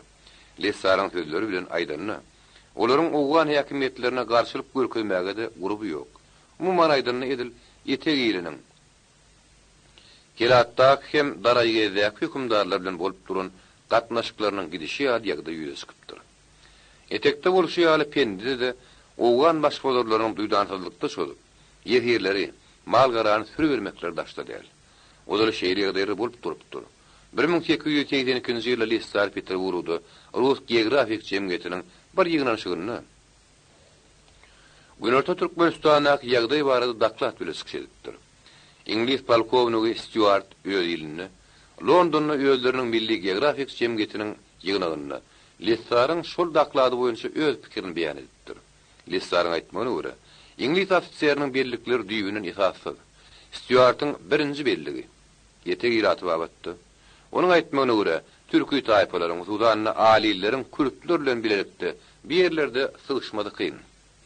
Şonuň üçin Daraýgyň hany tekeleri hemde başga türkmen taýpalaryna şu ýerleri göçürüp eltmege boýun edilmiş. Umumyň Stuart ýetegiň esasy ýeraty Eýranlylar, kürtler hem türkmenler bolupdyr diýmek isleýän eken. Emma beýle däl. Bir ýerde bir zady çiğişirmek, ýene bir zadyň üstüne gum sürüp goýbermek meýiliniň barlygy duýulýar diýip Lessar bildirýär. Polkovnik Stuartyň ikinji belligi bilenem Rus injineri ılalışmayan görkezýär. İngiliz ofisiýeriniň aliller asly Eýranyň göçüp gelen edip görkezmekli tarap edýän tyrnaşyklaryny ol hasam tagaşyksyz diýip hatap edýär. İngiliz polkovnygynyň maksady ýetek duruşyny Eýrany degişli diýen pikiri gollamakdan ibaret bolupdyr. Lessaryň aýtmagyna görä, alilleriň ýaýragy giň bolupdyr. Olar Hywada da, Buharada da, Balykda, Badakhşanyna, Horosanyna, Turanyna köp ýerlerde duş gelipdir. Özlerim köprünç oturumlu ýagdaýda bolupdyr. Bu masalary Lessaryň 1881-nji, 1882-nji ýyllaryň dowamyna toplan maglumatlary taýdanna berýär. şol maglumatlaryň toplum bardy ýerlerden Hindistana tarap demir ýol geçirmeli bolsa, diýilen niýet bilen jemlen eken. Rus inженери Aşgabatdan gaýtjak ýoluň iň gysga aralygy aljagyny belläpdir. Şol ýol şalt hem ardan nişür diýip şak edilipdir. Häkimetleriň adyny beren hadaplamalarynda ol ýetek ýerini aýratyn orny goýupdyr. Ýakynky orta günne orada paşa ortady bilen Angliýanyň arasynda gapma garşylygyň ýitileşenligi hemme belli. Şeýle bolunsoň, İngiliz ofisiýerlerinden ýene bir mayor Napier berlere köp aýlanyp görüpdir. Ol hasam etekdäki düzlükleri, tekrarlary, jülgüleri şaýry bir tutupdyr. İngiliz mayorynyň hem aýtjak bolany şol. Bir ýerde ol bir zat bilen inkar edip bilmändir. Olam etek ýylnyň etatan türkmenlerdi diýer. Ýöne İngiliz ofisiýeriň aýtmagyna görä, olar şeýle köp dälmiş. Eýranyň häkimetlerini etekdäki türkmenler zekat türüýärmiş. Aýdyljak bolýanda, türkmenleriň şo bölegi Eýranyň raýatlarymyş. Rowlin sonniň biri Angliýada ady köp tutulýan siýasat çökmüni tanardyr. Ol dogurdan öýd ýurduna günnäwir halklara hakynda gurrun gozgulyny gepi geçýänden biri bolupdyr. 1882-nji ýylda Rowlinson bir ýygyna alyp baran makaly etek Eýrany degişli diýip sıkşedenleriň arkasyny almaklygy synyş edipdir. Ol öýd sözüni keladyň hem Abberdiň üstünden akýan şaýlar Eýranyň gaýdýar. Şonuň üçin o ýerler Eýranyň hulmullyň galp ýörülgäni jemgyýetiň boýuny dakmaklygy synyş edipdir. Ýygnançykda çykyp geplenlerim köpügi şeýle ähňide görülepdir. Rowlinson meselenin geografik tarapynyň galyplandyrýanlygyny bellemek bilen siýasat tarapyna köp ýykyn edenini belläpdir. Bidiňe göz goýuwçylygyň bir uzun aýdylan sözleridir.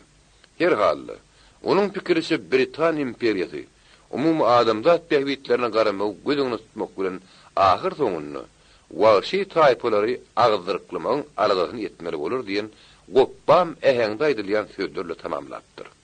Bir ýerde boş ýerleri eýle bermelidir diýilen ters uğra hyzmat edýäniň gurrun bolup duranlygyny agmak kynýar bolsa gerek.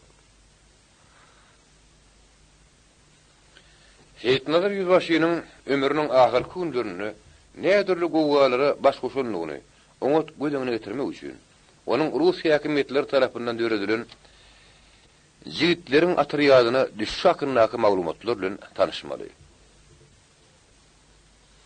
Yerli ratyň wekillerinden düzülýän şeýle atryatlary tädiripdir. Olar odulum bar. Paşa komandawyny ýeti şolar ýaly atryatlary düzmek işlerini Kawkazda we beýleki ýerlerde giňden alyp barypdyr. 1881-nji 1882-nji ýyllarda sapawulçylyk, ýol yrmak ýaryny uzanlyklar gowalarda hop salyp duran wagty. Hitnalar ýüzbaşy bilen Ava Oğanbegi, Zakaspidäki häkimetleri şonuň ýaly atrýatlaryň birini etekde düzmekli teklip edip ýüz tutdyr. Emma olar häkimetlerden berli jogap alyp bilmändirler.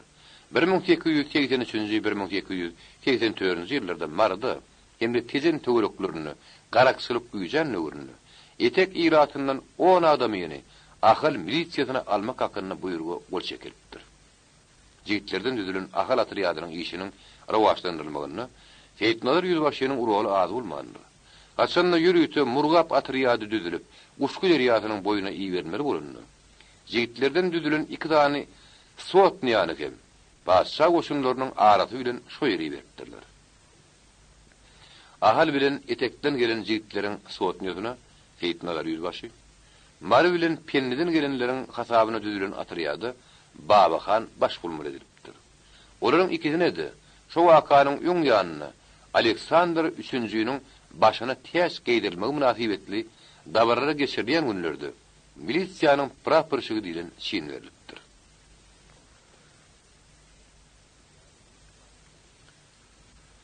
Daş köprüýüniň goluýuny burun söwüşdi. Dawali ýerleriň biri de Murgat deriýasyna gelip goşulýan Kaysar çarşenme diýen golun geçýän ýeri bolupdyr. Munyň şeýle boljagyny kän öňünden duýupdyrlar. Murgat deriýasynyň tag tarapyndan gelip goşulýan şol suwuň ugry Owganistandan pende gelmek üçin iňaňsat ýolga taplandyr. 1884-nji ýylyň maý aýlary Uşku deriýasynyň Murgaby guýýan ýerine selenläp duran Aktepeden dumlu duşu Owan goşunlarynyň bölükleri ýaýrap başlapdyr. Olaryň içinde atlısı da bar, piyadası. Owanlaryň harby güýçleriniň bir ýerleri ýaýramagy öýrengen görnüpdir. Her halda dünýä jemgyýetçiligi bu ýagdaýa şeýle garapdyr. Olarky gepleşilip goýulan ýerlerden owanlaryň 100 ýorst demirgaly tarap süýşenli görnüp durdy. Şol birdotda mesele şeýle durupdyr. Owanlara haý diýmeli. Bolmasa ortaýyň bir ýerlerdäki behbetlerine ziýan ýetirligi diýip garaljakdy. 1885-nji ýylyň 15-nji ýanwaryna general Kamarov podpolkovnik Alihanow ýanyna çagyryp, oňa pul gatyny eýleme uýrupdyr. Maksat owan goşunlarynyň murgap boýlarynyň ýygy çekilmeni galanmakdan ibaret bolupdyr. Kamarov öz buýrugyny şu töwerekde iň ahmal ýeriň daş köpürdigini bilipdir. Daş köpürüniň ýanyndan owan goşunlary ýygy çekiler ýar edilmedi. Soň bir ýerleri ýerketmäge ortaýa düşen howpun barlygyny Alihanow duýdurupdyr. Şeýle ýagdaýy nazarda tutmak bilen ol Mammabadan gelip kazaklardyr jigitler bilen şo ýerde ornaşmak makul bilipdir. Alihanow saklamasyna görä onuň soňra Aýmaksara tarap ýöňe hüýşmek ýerulugy ýözgüpdir. Şo sebäpden ol bir punkty eýlepdir. Komandowyny onuň soňky ýadymyny makul bilmändir. Belki Alihanowyň öýüdi hem muny aňan bolmagy mümkin. Ýöne onuň pikirine görä ýygy şekilmeli bolsa atryadyň düzümindäki türkmen jigitleriniň gözüniň alynyny, ortaýyň gowşoklugyny görkezýän ýaly boljak. Alihanow ýanyndäki jigitleriň de ýaraglanşyndan ören habarlydy. Olaryň diňe 20-sine hyrly tüpen bolupdyr. Galanlaryna o da bolmandyr. Owan ofiseri Muhammed Emin, egerde Rus goşunlary ýene-de öňe tarap ýüşdiler, olara aktyp töwereklerini garşylyk görkezýäni duýdurupdyr. Galip etdi. Terget geçirmek goýunça komissiýanyň İngiliz owan toporunun podpolkovnik Rizjuyey özüniň Alihanowyň adyny iýerin hatyny goýýar. Olar bir ýerlerde terget bolanmyş. Şo ýagdaýy ýatlatmak bilen ol öz ýanyna bir Rus ofisieriniň iýermegini sorapdyr. Rizjuyeýiň tasdiklamagyna görä Rus ofisieri goýa iki tarapyň arasynda çakmaşyk bolmady ýaly öňünden nazatyny goramak üçin gerek görülmüş. Podpolkovnik Alihanowyň İngiliz ofisierine beren jogabyny terget baradaky meseleleriň garşyk komissiýa degişdirdigini ötelipdir. Şeýleke muny gepleşikler, aralaşyklar geçirmekligi, onuň ýytyýaryň ýoklugy bilendir. Ol ýene-de owan goşunlarynyň daş köpürden aňryk aşmaklaryny dergülip belläpdir.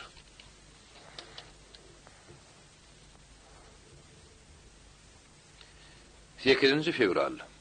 Şoň owanlar Aýmaksara sürülip giripdirler. Diýetmeler ýüzbaşynyň üç wзвод şemeti jigitleri Gazırlı depede döredilen postlaryň birini goýulypdyr. Depeýäniň üstünde Uryadnik Amalgylçynyň başda duran topory ymykly ornaşypdyr. Galanlary praporşyk Babahanyň garamagyny bolup uruş düşenine ýerleşipdir. Gazırlı depe bilen uruş düşeniň arasy 12 ýorst bolupdyr. Şeýlelikde jigitlerden 150 Gazırlı depede, 40 şol töwerekde gargulhanada ýerleşdirilipdir. Gazırlı depeden gün ortada kadaklardan düzülen 5 post goýulypdyr. Owanlar hem Rus postlarynyň daşda bolmandyrlar. Olaryň çadyrlary oňat görünip durupdyr. Owan komandowyny atly goşunlaryny ýyraga şek goýupdyrlar. Olaryň durun ýeri Guşky derýasynyň şep kenaryna bolupdyr. Tarihi maglumatlary görä Daş köprü milady gasaby bilen 18-nji asyrda bina edilipdir. Köprüniň üstü iýinsiz, ýanyşyk barýan iki atly doğrudan geçer edip salypdyr. Köprüniň uzunlugy 100 adım semesi. Garalaryna kerpiçden dyýd goý haýa çykalypdyr. Ana köprüniň gysgaça aýdyranly görnüşi. Bir ýerlerde iki tane goňşy turan döwletleriň leşkerleri bir-birine ýüzböýt edilip goýulypdyr. Aslynda ödün. Käý ýerleri bolaýmasa yer yarap bütün töwerekler adam aýagy basany meňdemendir. Yapylaryň ýüzleri, derýaryň kenarlary ýykapandyr, okly kirpileriň meskeni ýatladypdyr. Etmeler da üçin harby buýruklaryň berilişi, düzgünleriň ornaşdyrlyşy, zatlaryň bar täze bolup görünipdir. Owanlar Aktepede ýerleşdirilipdir. Owan goşunlaryna belet adamlar, olaryň arasynda nähoşlaryň köp bolanyny belläpdirler.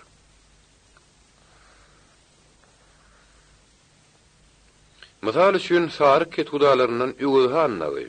Olaryň aralarynda bolup görän soň, goşunlaryň arasynda gyzdyrma keseli bilen hirak bolup ýörenleriň beýse köpdügi bellenipdir. Şeýregem olaryň arasynda İngiliz ofisiýerleriniň bardygyny görüpdirler.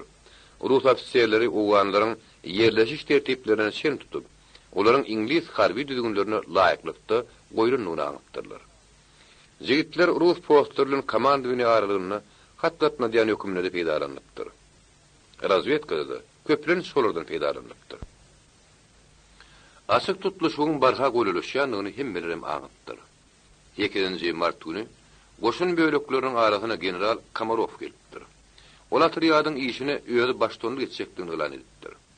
10-njy mart general Kamarov eskerleriň bir bölegini Ayurabat diýen diýen eýleme buyurupdyr. Şo buyrukdy. İngilislere hiç şeýle egiliş etmeli derli hakda anyk görkezme berilipdir.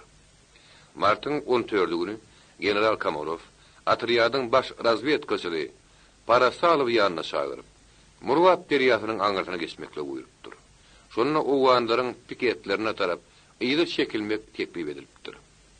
Kapitan Parasalowa berilen buyruk esasynda uganlar teklip bilen lalaşmadylar. Olaryň ýeňsizine geçip oturup bermedilipdir. Atriýasyň baş razvedkaçyly ýanyň 2 tane kazagy, 6 jigidi hem bir dilmaz alyp gidipdir. Şeýle etmek bilen atriýadyň komandiri ugan häkimetleri yerliksiz dawanyň geregi ýokdugyny düşünür diýip garapdyr. 15-nji mart general Kamarov ýene düňki dilen işler gaýtylama buyurupdyr. Emma Rus razvedkaçylar bu gapar İngilizler duş ýelipdirler. İngiliz kapitany Yed Delasse we doktor Owen ýanlaryň 2 tane hindi eskeri bilen gelip Rus komandirlerine ara çek geçirmek meselesi barady. London'u ýürüte gepleşiklerini geçirdiýän wagtda habar beripdirler. Olar Rus komandasynyň näme niýetiniň bardygyny bilmekçi bolupdyr. Şo maksat bilen olar Rus ofisiýeri Zakrjevskiýa 100 tonlaryna bolup, bir ýerler Rus paşahyna garaşdy. Siz ýyly çekilmeli bolarsyňyz diýip pert jogap beripdir. Podpolkovnik Zakrjevskiy bu sözleri aýdyp Turka ugan goşunlary ýeýem köp ýerleri eýlepdirler. General Kamarowyň adyny ýiberilen gaty bir jigit alyp barýarka, uganlaryň ýaňyja goýulan postlaryň üstüne bardypdyr. Şonu Rus komandasyny ýeli düşen jigidi ýerine gaýtaryp bermäge uganlar mejbur etdiler. Bir zapar daş köprä goly ýerde uganlardan biri görnüpdir. Rus eskerleri nämeňe tasyny uganlar daş köprä goly berentliklerde dururlar diýip ondan soranlaryny ugan eskeri olara belli bir zat aýdyp bilmänler. 12-nji mart general Kamarowyň buyrugy boýunça Sewşeň güýçleri we olara hyzmat etmeli bolýanlaryň bary ýer berip goýulupdyr. Şonu her kimiň, her bölümiň öz ukuyuplaryna sewş meýdanynyň aýratgynyna görä tawjyryklar bermek işi ýagan tamamlanypdyr. Goşun bölümlerini her hili ýagdaý döredildi. Uganlardan öň odaşmaly dälilen buyruk berilipdir. Ýollyda 2 ýeke geçip barýan ugana gabat gelnäýdi. Onu olary geçirip goýbermeliň görkezmede berilipdir. Umumyň her eli petip edip, ýaraly saklyşygyň günäkär ruslar bolly gepe almaly dälilen bir tawşyryk berilipdir. 15-nji mart bir geňsi Mulaýym hoştap howal gün bolupdyr. Şol gün Alihanowa razvedka çykmaklyk buýrulupdyr. Ol ýanyna jigitleriň bir näçe alyp ýola atlanypdyr. Toparyň ýoly Guşky derýasynyň uğry bilen ýokarlygyna tarap gidipdir. Olar ýarym depede hem Dygylly depede durup tögelew gowy seljerip bolýanyny anyklapdyrlar. Şol günler Alihanow bilen Prasalow uganlaryň duran ýerlerine barıp ýetipdirler. Rus ofisiýerler hatda uganlaryň komandirleri bilen duşup ýagda ýakda gürleşip görüpdirler. Alihanow dagy uganlara ýyly çekilmek teklip edipdirler. Emma garşydaşlar bir edmem ýyly kesmejekdilerini aýdypdyrlar. Rus ofisiýerleri şeýle jogap alyp lagere gaýdyp gelipdirler. Komandirler ýüze çykan dartgyny ýagdaý jigitler bilmedigise şonçu da gowy bolar diýip pikirlenipdirler. Sebäbi türkmenleriň bu ýagdaýy paşa ortaýdan gowy şoklugy diýip garamaklary mümkin. Aslynda görün, Peterburgdan, ýagny baş ştabdan gutornykly jogap ýene-de alınmandyr. Onuň şüýnem öňe süýüşmekligi hiç kim izah edip biljek däldi. Jigitleriň käşke bu zatlaryň habary bolsady. Jigitleriň aňyny Ruslaryň gowy şoklugy diýen düşünjäniň aralaşýanlygyny komandasyny aňypdyr. Ýöne şo ýagdaý hiç kimi de ýyňjylykdan gaçyryp durmandyr. Martyň 15-nde ruslaryň uwanlara diýenini etdirip bilmeýändigini, jigitleriň aňynlygyndan rus ofisiýerleri de öýdürçe netije çykarypdyr. Olarda jigitleri bolan unam gowşapdyr. Atryadyň nähili ýagdaýa düşşegi belli däldi. Bilip bolmaz. O şowsuzlygy telewar edilerdi. Jigitleriň ýüzlerini ögürmekleri mümkin dip howatyrlanlar da bolupdyr. Şo sebäpden olary eýdip beýdip güýmemeliň karary gelipdir. Mysal üçin udakdan görkezýän 3 aýagyň üstüne oturduran dürüler. Onu şekilleriň başyjak görkezilişi jigitleriň bir näçe üçün täsin dat bolup görnüpdir. Martyň 17-nde uwanlar Rus goşunlarynyň postlaryny ören golýa gelipdirler. Anda şonda general Kamarowyň uwan goşunlarynyň naýyp salary Teymur şahyň adyny bilen hatyndan bir bölek. Şuň alşymaşyny. Siziň ygtyýaryňyzda ähli harby güýçleriň biri galman. Guşky derýasynyň sağ kenarynaky olar kudurun yerlerine geçmeklerini talep edýän. Katalan naýyp inglislere maslahat salmaly bolupdyr. Podpolkovnik Zakrjevski bilen inglis kapitan Yetin arasynda bolan gurrun barşy wagtda şular aýtmak gerek. Ýagny 17 martda inglis ofisiýerleri Zakrjevski we beýleki ýamdan baranlary alжyryň ýagdaýa salmak maksady bilen orta gurrun edip görüpdirler. Şo zapar Rus komandiriniň öňüne gum sürmek niýeti bilen eden synaşyklar paşmandyr. Rus ofisiýerleri ýüze çykan dartgyn ýagdaýy ýumurlap oturmagyň gereginiň ýokdugyny aýdypdyrlar. Hakykatda boldy. O wanlar şo wagtlar kim-kimden öňe süýüşmek göre bolupdyrlar. Şol güni akşam saat 10'larda Rus naşanlyklarynyň adyna naýyp salardan hat gelip ugşýar. Onu uwan goşunlarynyň herdary ýokardan görkezme alanlygy. Onda bolsa, ädimni diňe kapitan ýet bilen lalaşyp etmeli hakda aýdylýanyny ýazypdyr. Rus dilini ýazylan çeşmeler anlasa, onu odal bellenişi ýaly. Uwanlaryň goşunynyň ruslaryňkydan epesli agdykly edipdir diýen netije gelmek bolýar. Harby spesialistleriň berýän bahalaryna görä, uwanlaryň durun ýerleri ören ulap gidýär. Şeýle bolunny. Goşunyň bir nokatda jemlenip garşylyk görkezmekligine ukuyup ýeterlik bolmaýar. Ýöne uwanlaryň şep ganaty. Onda edil seytnalar ýüzbaşy dagyryň garşysyna durun ýerini uwanlaryň ýagdaýy hiç näme bolmandyr. Bir ýerde inglis kapitany Yet uwan herdarlaryna geňeşe edip goýupdyr. Rus goşunlarynyň wekilleri bilen uwanlaryň arasynda geçirilen gepleşikler netije bermändir. Uwanlaryň goşunmaşy bir emire boýuna geçip jogap hatyny görkezipdir. 5 günläp dowam eden dartgyn ýagdaý hasam güýjäpdir. Uwanlarda atly goşun ruslaryň kagranyna kän agdykly edipdir. Olar ýene-de goşunlaryň gelerine garaşýar ekenler. Üstesine de edil şopurdotda saryk türkmenlerinden 1000 atly goşun getirmek boýunça iş geçirilýär eken. Türkmen jigitlerinden howatyrlanmak hasam jeň başlaryna goly gelenine güýjäni meňdäpdir. Alihanow olary ýelpe waç görnüşinde ýerleşdirip, tögüş tertibinde durunlaryň tüňi ýerini bir näme ýöňe tarap okturulýan şekilde bolmagyny buýrupdyr. Jigitleriň durun ýerlerine goly 2 dany türkmen owagy bolupdyr. Jigitleriň düzümen şol owalaryň aralygyna ýerleşipdir. Owalaryň bir ýerine alaşa, beýlekisine suhty diýipdirler. Owalaryň tögürek taşy ekrançylyk bolupdyr. Ýene-de 4 tany uly owa hemde öýre meýdanlar şolra goly ýerlerde ýerleşipdir. Jigitler gyzgynly diýen gumlukda gözlük işin geçirmeli dip goýulupdyr. Martyň 17-si güni gizaralar tutuşyk borzoklugy, onuň gutulgusuzlygy aňdyrdyr. 18-nji mart. Uzun gize zwarlap ýagan ýagyş daň uruýdyňypdyr. Ýer saat 5:30-da uwan goşunlarynyň ýöňe domap uranlygy ondan muny görnüp başlapdyr. Owa ýaň ýagtyly uranny 6 saat 16 minutda ilkinji gezek atylan tüpüň gerektiripdir. Rus awtorlarynyň maglumatlaryna görä, tüpüň uwan eskerleriniň ýerleşdirilen tarapyndan atylypdyr. Şopurdotda Alihanowyň aty ürküp onu agdaryp goýupdyr. Ol özüni dürseýänçe tüpüň tetinden soň uwanlaryň tarapyndan ala pakyrdy başlapdyr. Bu bolsa daş köpürüniň ýanyna tügüşiň tutuşyp başlandygynyň alamaty bolupdyr. Ýagyş ýene zwarlap başlapdyr. Haýdy menem gargaçykly ýagyş güýje urapdyr. Ýer derrew myzyk bolupdyr. Gaýerlerde taýgansa gurun soň atly goşunlar hereket eder ýaly bolmandyr. emma piyada olsun üçün ýagdaý has kynlaşypdyr. Tutlaşyk başlananyň owanlaryň atly goşunlarynyň ör boýuna galyp dimdik bolup duruşy hemmäni geň galdyrypdyr. Ok geter arada duran şol atlylar salym geçmän aşak tarafa eňip bilen daş köpürüň töweregine dawraşyp bardylar.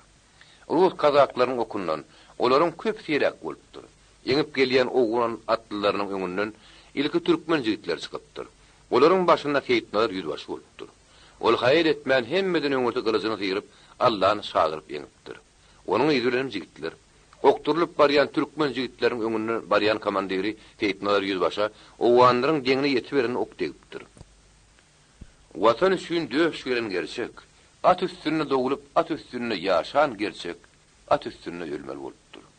Onuň belirgen görnüşli göwreti atdan agyp toprağa düşenini yer tartan ýar bolupdyr. Yer tartmasa gahrymanyny elden aldyran türkmen ýürekler tartypdyr. Biki tarapyňam öýdara puto tutduşan, puto garpyşyp başlan portada bolupdyr. Ýoş magaly gylyşan mahaly, okkuny topulup gelen owan eskerleriniň epesli ýöňe gidenini duýurypdyr. Olaryň ýöňi gyzyl ot bolupdyr. Şol otdan geçämek aňsat düşmejek hemmäde aýan bolupdyr. Şonda da olar dalmaşlyk edip ýöňe sürünmäge synaşypdyrlar. Köprüniň üstü ýören eskerlerden dolupdyr. Janlaryny utorjak bolup köpürden ýözüni okýanlar barha köperipdir. Derýanyň içi bilen akyp barýan maslyklaryň sanyny barha artyp urapdyr. Ekrançylykdan boşap galan peller, ýolly gabat gelýän ýapdyrdyr salmalar Ruslaryň öňe gitme depginini goşadypdyr. Belentliklerde ýerleşdirilen owan goşunlary duran ýerlerinden nirädir bir tarafa şekilmeli edilen ýaly bolupdyr. Ýöne olaryň köpsiniň daş köpüre tarap çolup gelýändigini saýgar ýaly bolupdyr. Şeýle ýagdaýda Atryadyň naşanynyň buýrugy boýunça Rus goşunlary köpüre tarap okturylypdyrlar. Belentlikleri taşlap giden owanlar Guşky derýasynyň jülgösüne, ýokurlygyna tarap ýönelipdir. Olar derýanyň sal kenaryna geçmek şurtdurlar. Emma bu tarapa güýçli oz soňurylyp durulan nuny aňyp, olar ýyly şekilmäge mejbur bolupdyrlar. Owanlar Ruslaryň garşylygyny bögüdip geçmek üçin 4 kere kynanypdyrlar. Olam orada başartmadylar. Tögüş meýdanynyň iň gyzgylanyny hem merkez gadaplanan ýerde Ruslaryň hüjüm barha güýçlendirilipdir.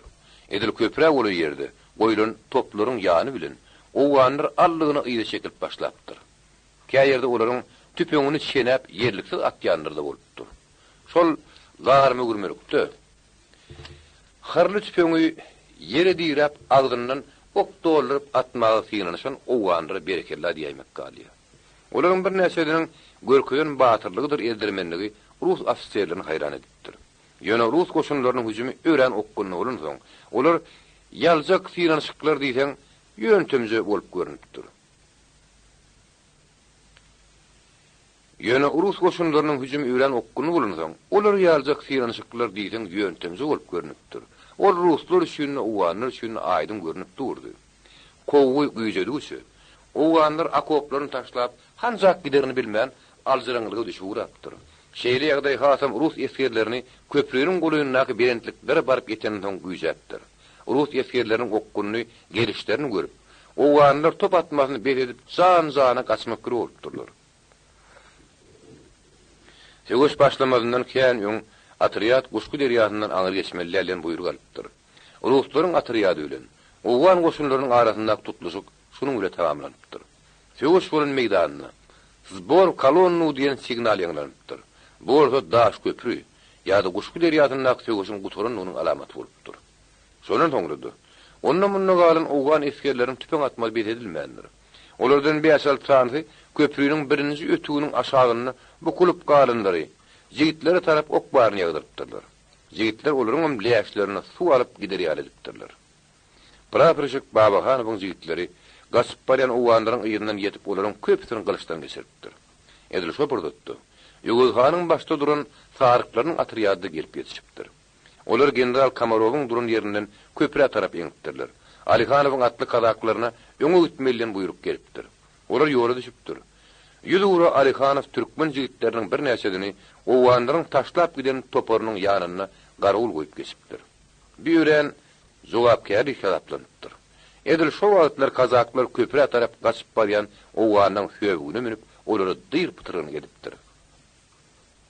Anhada bir hoş habar. Jigitler ýün takar etmändir. Baba hanyň topory, Gowseddin hanyň bun suwuny barp etipdir. Şonu urýadnyk amanyňyz bun suwy garbap alypdyr. Şeýlelik gün uwanlaryň atly goşunyň merkezi Rus goşunyň ýerine düşüpdir. Depeleriň eginleri serlip ýatan läşden dolupdyr. Saat 7:30-da General Kamarov Daşköprü'e gelipdir. Sonra ähli komanda sastavy şu ýere ýygynyşypdyr. General Leytenant Kamarov näçe kerem arman şeýtnalary aldyrdyk diýip ahmarly baş çaýkapdyr. Biz şeýtnalar ýüzbaşa berilen iň ýokary bahady. Şeýtnalar ýüzbaşy bilen Gylşnyýazyň jedetlerini howsarlary owaryny alyp gidip namaz gerdipide zaýlapdyrlar. 19 mart günü maýlganlyk bolup şol günü jedetler zaýlama üçin iş alınıp barlypdyr. Soldatlar bolsa 20 mart günü Gyzylly Depeýanyň ýanyndaky köpçüliklen madarda zaýlanypdyr. Wepat bolanlary zaýlamaga bütün atryat gatnaşypdyr. Rus ofiseri Kazantsev ýödüň ýatlymalaryny Fögöşde wepat bolanlaryň içinde bir ofiser olam şeýtnalar ýüzbaşy diýip berilipdir. Enhada şeýtnalar ýüzbaşy hakda başga bir ofiseriň Prasalowyň aýdany owanlaryň okkuny solup gelýän atlylaryna garşy gylyjyny syýryp äpet göwretýär şeýtnalar ýüzbaşy ilk okturuldy. Ýöne atyryn okdan wepat boldy. Äpet göwretýän ýöň okturulan gerçek Rus çeşmelerini gadymy grekleriň ýollar äňini ýazdyran Gerkules atly halk gahrymany bilen degapdyrlar. Şo atlarky kapitan Prasalow gaýdusy Gerkules diýip atlandyrypdyr. Ýokarda edenleriň baryny jemletek şeýle netije gelmek bolýar. Birinji, şeýtnalar ýüzbaşy kes arkaşda gowtan alýan, öýd ýerine uly awraya we anamy eýe bolan il agas diýen derejä ýetipdir. Geçen asyryň 70-80-nji ýyllarynda türkmen taýpalarynyň goňşy döwletler bilen gatnaşygyny ýol goýmakdy. Onuň asudy hemde paragat ýagdaýlarda ösdirilmegini gazanmakda ol uly tagallary edenleriň biri bolupdyr. Ikinji, Günorta Türkmenistanyň üstüne hup abanyny purdatdy. Ýüreskan fiýazy ýagdaýyň ören kıyın hemde sylsyrmylygyny, onun başyny alyp çykmaklygy, başarmaklygyny derurdugyny, ýözüniň ýetidýäni we güýçli logikasy bilen öz iýleşlerini düşündirip bilipdir. Güllü türkmeniň bir ýerde jemlenmeginiň gerekdigini, dağınyklyga inni ýol bermeli däldigini onuň öýüne aňypdyr. Ol şol pozisiýada ömrüniň te ahyryna çenli gyşarnak tuturupdyr.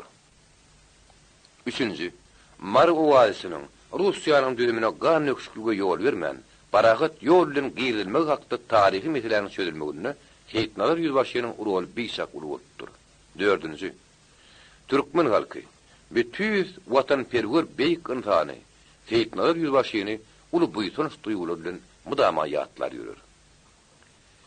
Şeýtnalar ýüzbaşynyň Zakaspedaky Rus häkimetlerini ýazan hatlaryndan bir ýerde hatlaryň gysgaçyk mazmuny berýär. 1281-nji ýyl. Birinji, Zakaspi oblastynda goşunlaryň komandaşynyň adyny ýerilen hat 1881-nji ýyl may aýy. Mazmuny Dykmaterdaryň KK gelip şeýtnalar ýüzbaşynyňkyda mehmançylykda bolşy. Soňra onuň kejeniň üstünden mara tarap uğradylyp goýberişakdy. Şol hatda da İngiliz isalahy Donovanyň mardan maşada diýip gidişakda maglumat ýerleşdirilipdir. Ikinji, 1881-nji ýylyň 17 sentýabryna ýerilen bu hat ýene-de Aminowyň adyna. Mazmuny Horasan vilayatynyň häkimi Senah Salaryň adyndan KK ýürüte ýerilen adamyň gelinligi habar berilýär. Şol adam Senah Salaryň tiz wagtda özüniň KK gelmek ýalynyň barlygy hakda aýdylýar. 1882-nji ýyl. Üçünji, şeýtnalar ýüzbaşynyň Aba 11 bilen bilelikde ýazan haty. Ol 25-nji maýda berilipdir. Mazmuny inžener Listar bilen aýranyp görän ýerler hakda.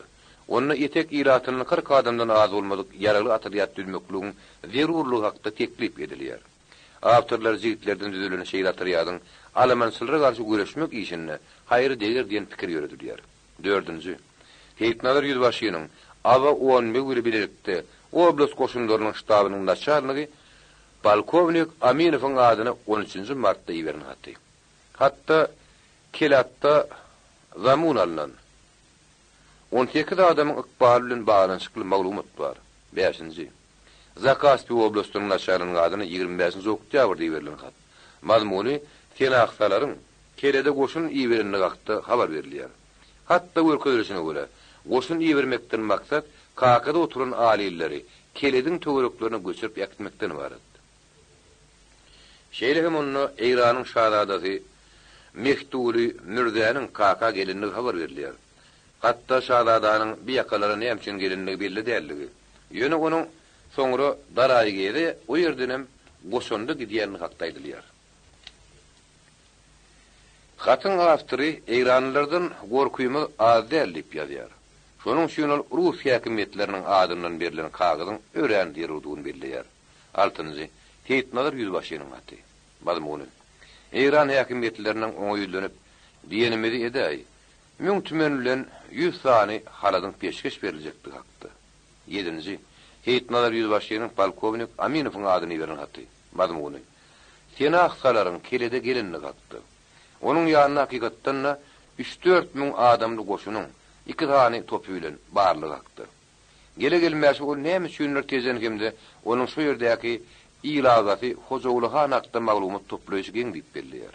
Teýtnalar ýüzbaşy özüniň hem kelede çağırylanyny, emma onuň o ýere gitmänini hakda habar berýär. Peştagly Bähwit Pelwan we Teýtnalar ýüzbaşy. Men bir gerek Aşgabatda gidip gelemdi.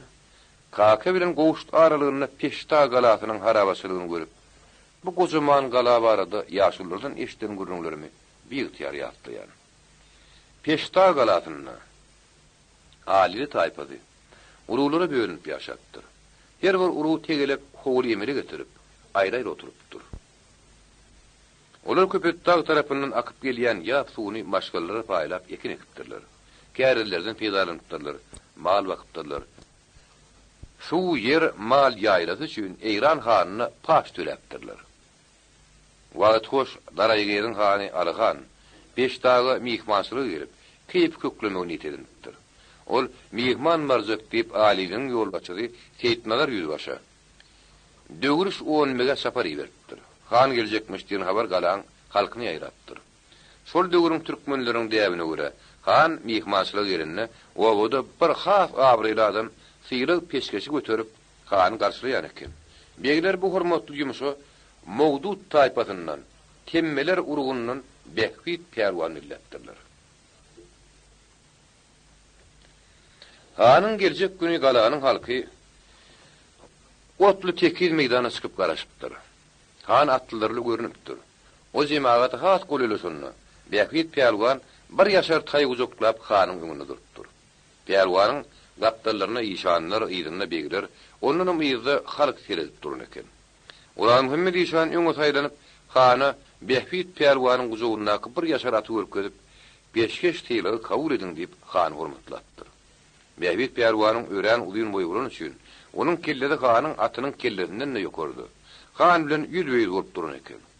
Han aty gujogyna alyp duran pet göwreli adamyň kaddy kamatyny görüp, gözlerini giýinden açyp agdyny öwüldip hayran bolupdyr. Bäh, göwreli bola diýip ýerşarypdyr. Bähwit Pelwan han inni aty ýerde goýaý diýip garaşypdyr. Emma han köp sammyllap wagty bilen aty ýerde goýaý diýmendir. Şonuň üçin Pelwanyň gahar gelip taý ýerde goýup durdy. Hany öz aty bilen ýokary galdyrypdyr. Şonda Pelwanyň ýenjiginiň damary sızlap gidipdir. Ýöne saly bildirmendir.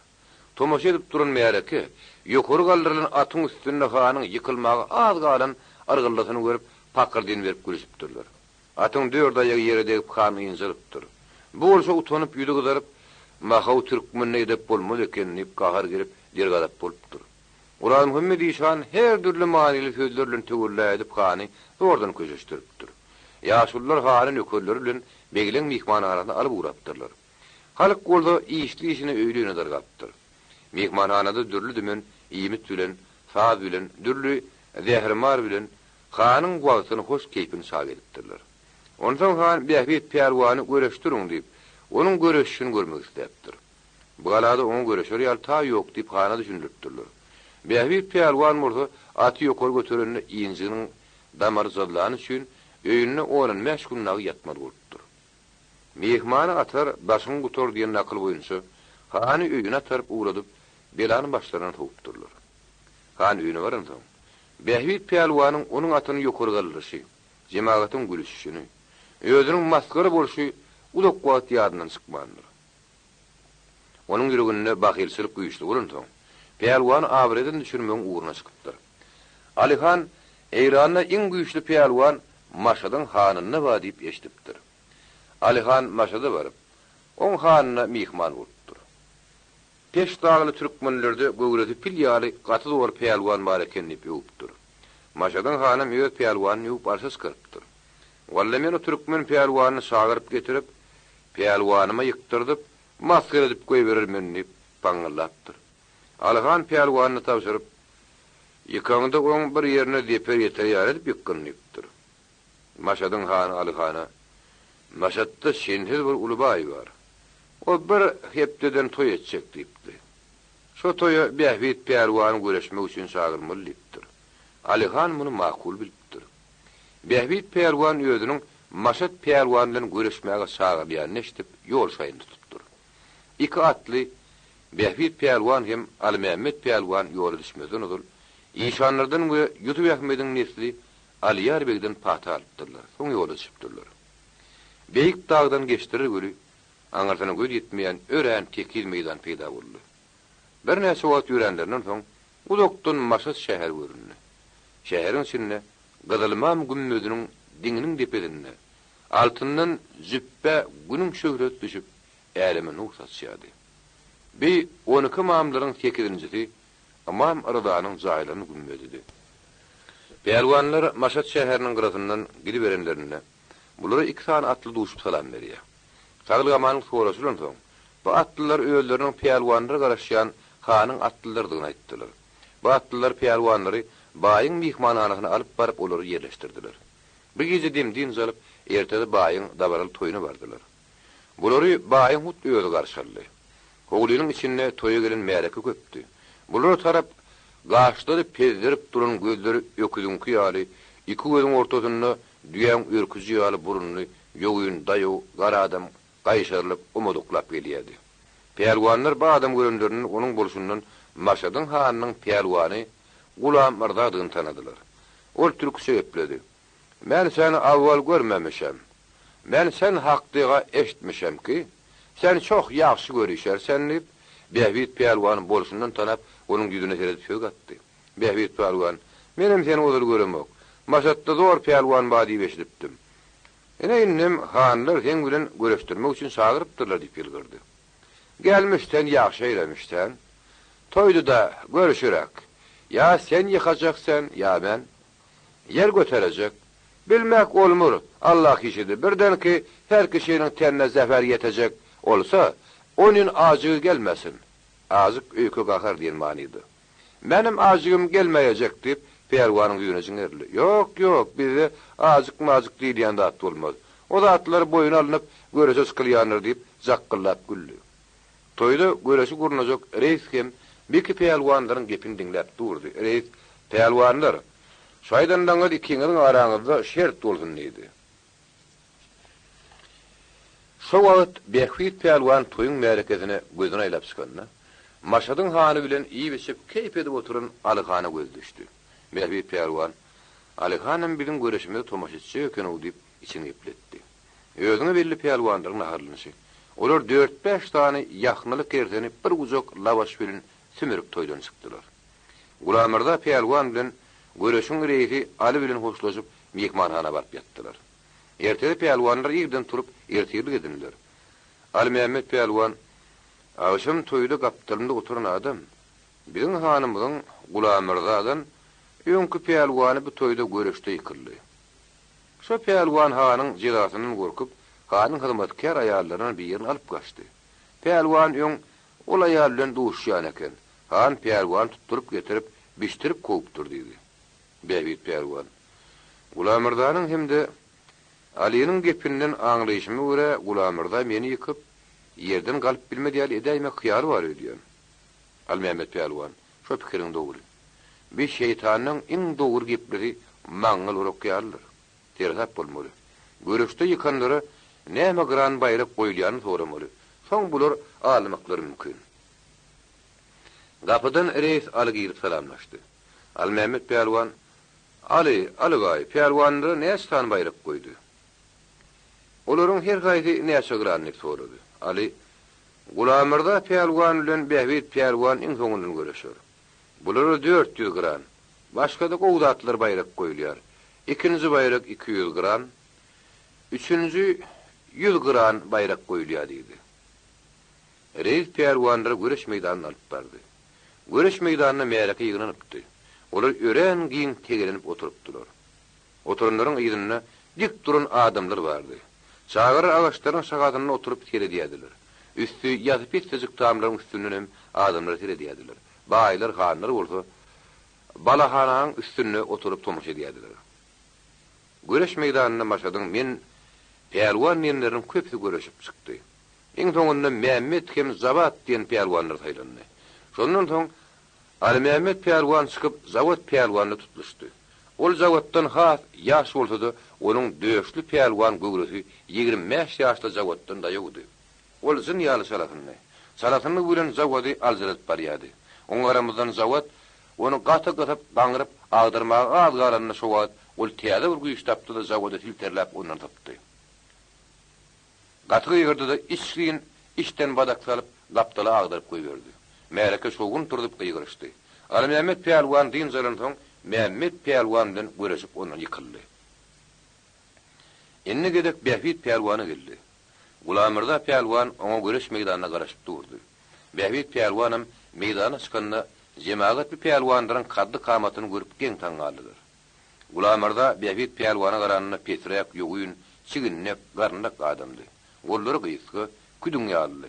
Behbit Pehliwan onuň tatanyna uluyun, gollary agazyň biri ýaly. Pehliwanda guzoklaşanyna Behbit Pehliwanyň uluyun gollary Gulamardaň ýogyn birine laýyk geldi. Ýöne ol bilen ýokarrak tutmaly boldy.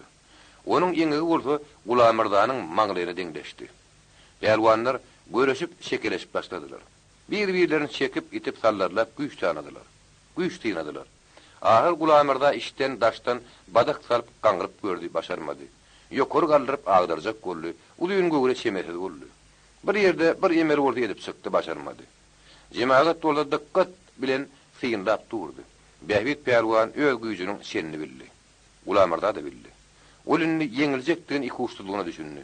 Şo wagt Gulamarda Pehliwan Behbit Pehliwanyň gulagyna pişirdip, "Gardaş, han eger ýykylaýdan seni biçerin ipdi. Ýykma rehmet, bir topur şagamma. Ara sara deň ulaýaly, gadyryňy bilerin." Behbit Pehliwan pikir etdi. "Men ýykman maskara bolup gitmelimi? Göreşde ataňy firma diýipdirler. Alyhan bile tomaş edip dur. Pekka türkmenine edep bolmady eken diýipdi. Şu melgunyň ödüm toýdy bolup barýady. Jemaat men ýeňilmegini isläp dur."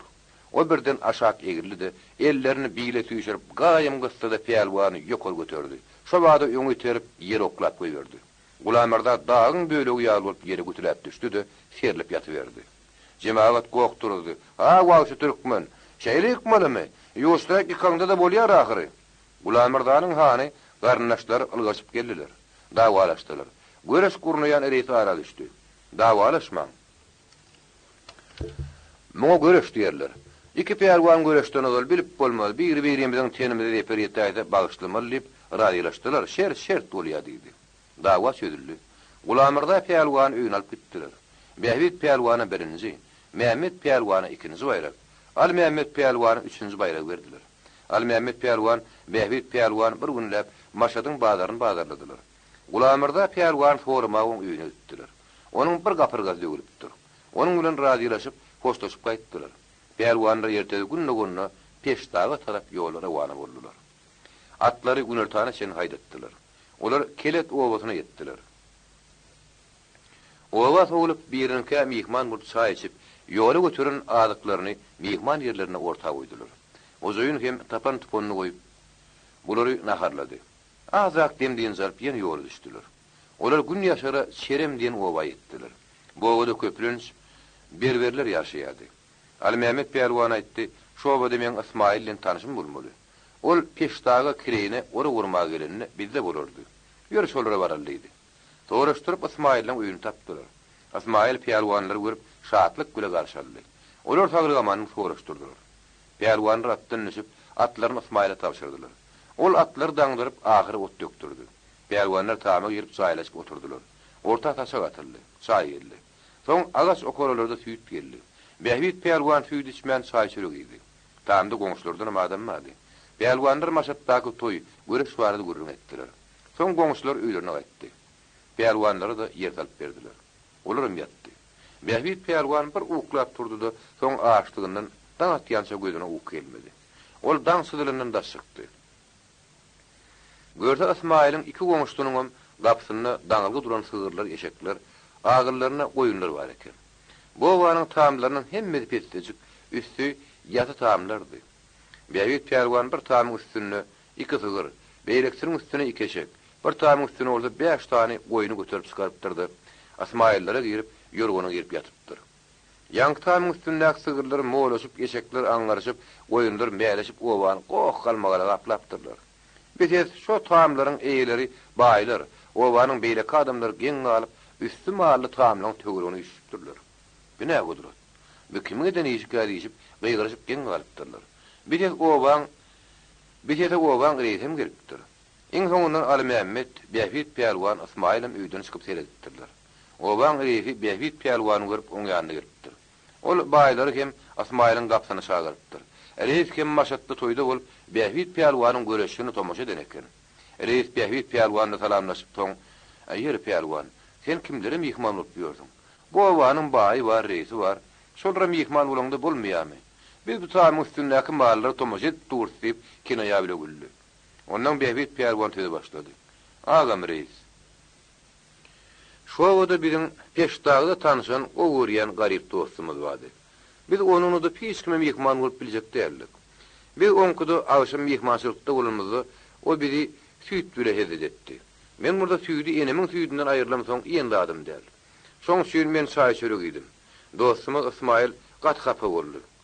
Biz onuň gaty garypdygyny görüp gynandyk. Men şo gynanyş bilenem ýorgunma girip ukladym. Men düş gördüm. Düşümde Ismail, "Ey Hudaý, men goňşym, baýyň mallary men maşgalamyň dehmeti öle köpelli. Men orta mihman gelenini bir toklu sewuş etmäge güýjüm ýetenok" diýip Hudaýa ýalwaryp aglady. Şo wagt asmanyň bir ses ýanglandy. "Ey Behbit pelwan, şo baý ömrüni bir gelegem sadaka berinok, garyp gatarda at berinok. Saňa men bagşydan kuwwatym bilen sen şo baýa bir gudrat görköz.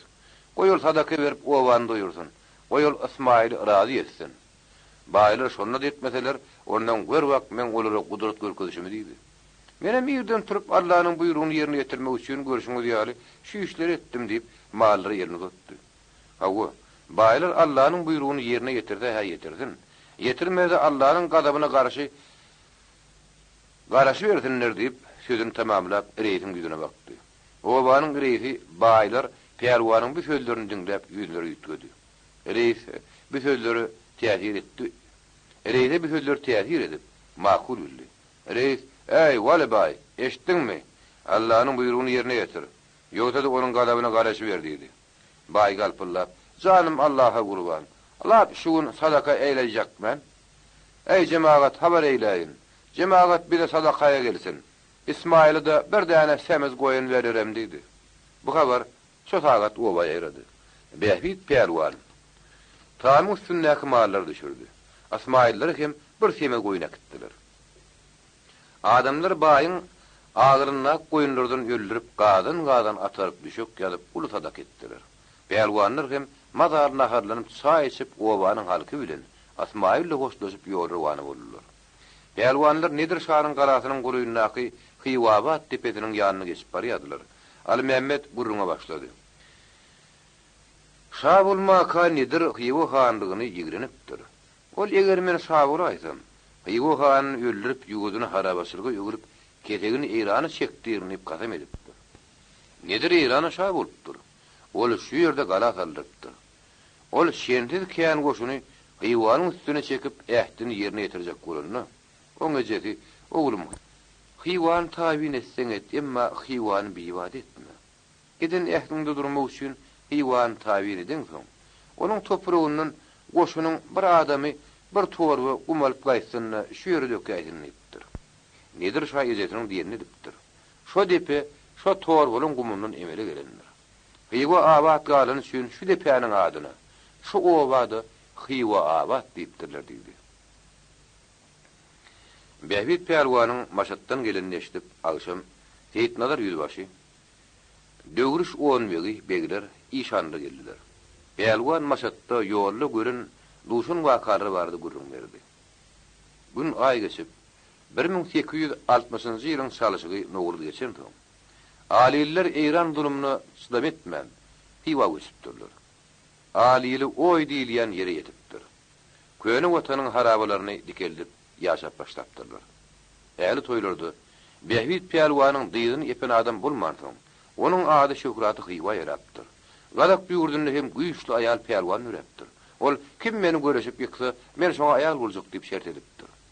Gadak ýurdundan hem köp ýurtlardan Pälwanlar baryp onu ýykyp bilmendirler. Ol aýal Behbit Pälwanyň şöhratyny eşidip, ýörüýte adamy berip Pälwanyň göreşi sagypdyr. Emma Behbit Pälwan aýal bilen göreşmäge gitmendir. Soň ol aýal Pälwanyň özi Behbit Pälwany sorap ýydyp, oň obasyna gelip Pälwana mihman bolupdyr. Behbit Pälwanym bir semil goýun soýdurup nahara tardypdyr. Aýal Pälwan, "Näme üçin sen meniň bilen göreşmäge gelmediň?" diýip Pälwanyň sorapdyr. "Men seni göreşip ýykam soň aýallyk almajak bolsam, o ýerde meniň näme işim bar?" diýip Pälwan jogap beripdir. Ol aýal bir söýde gat haýran galypdyr. Hemde gaharlyr, "Men sen aýalyňdan ýaş ugdun, özüm senden has bay. Şu baýlygym, ugdunlygym, ýaşlygym bilen men sana özüm bagyş edýän.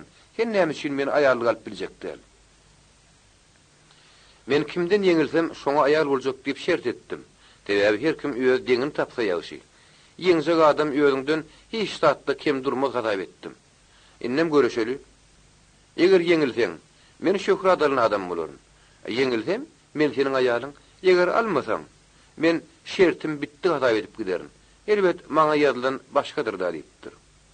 Gadak aýal Behbit Pälwan bilen göreşmäge giripdir. Olar göreşjekmişler.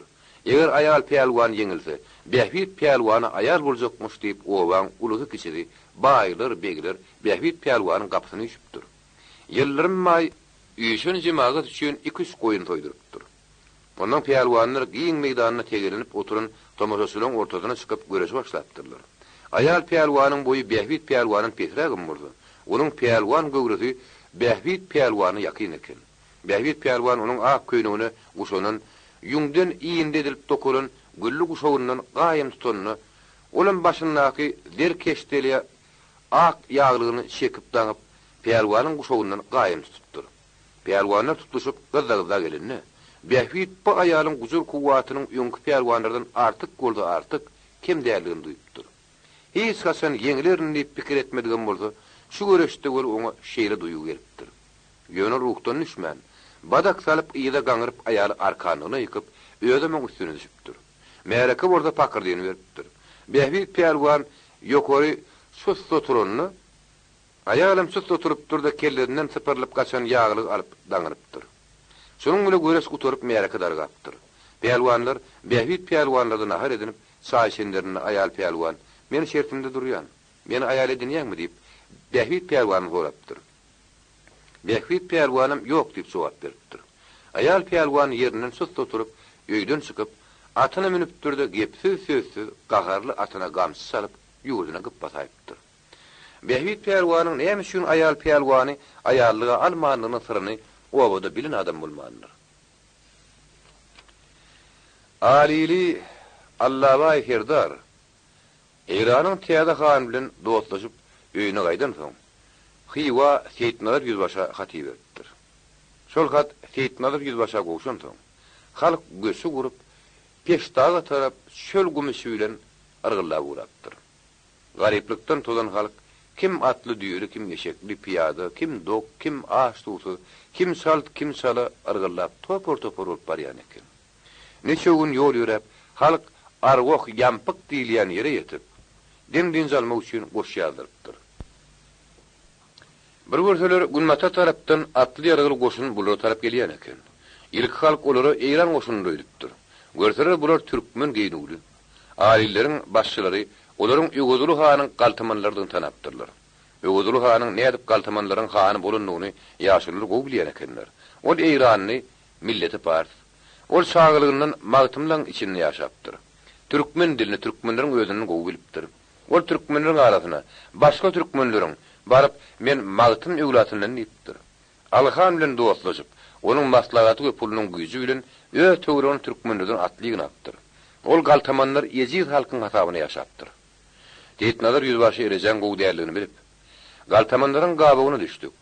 Gastagyly kömegi ýetiň diýip Allah we Serdara gizlin habar suwradypdyr.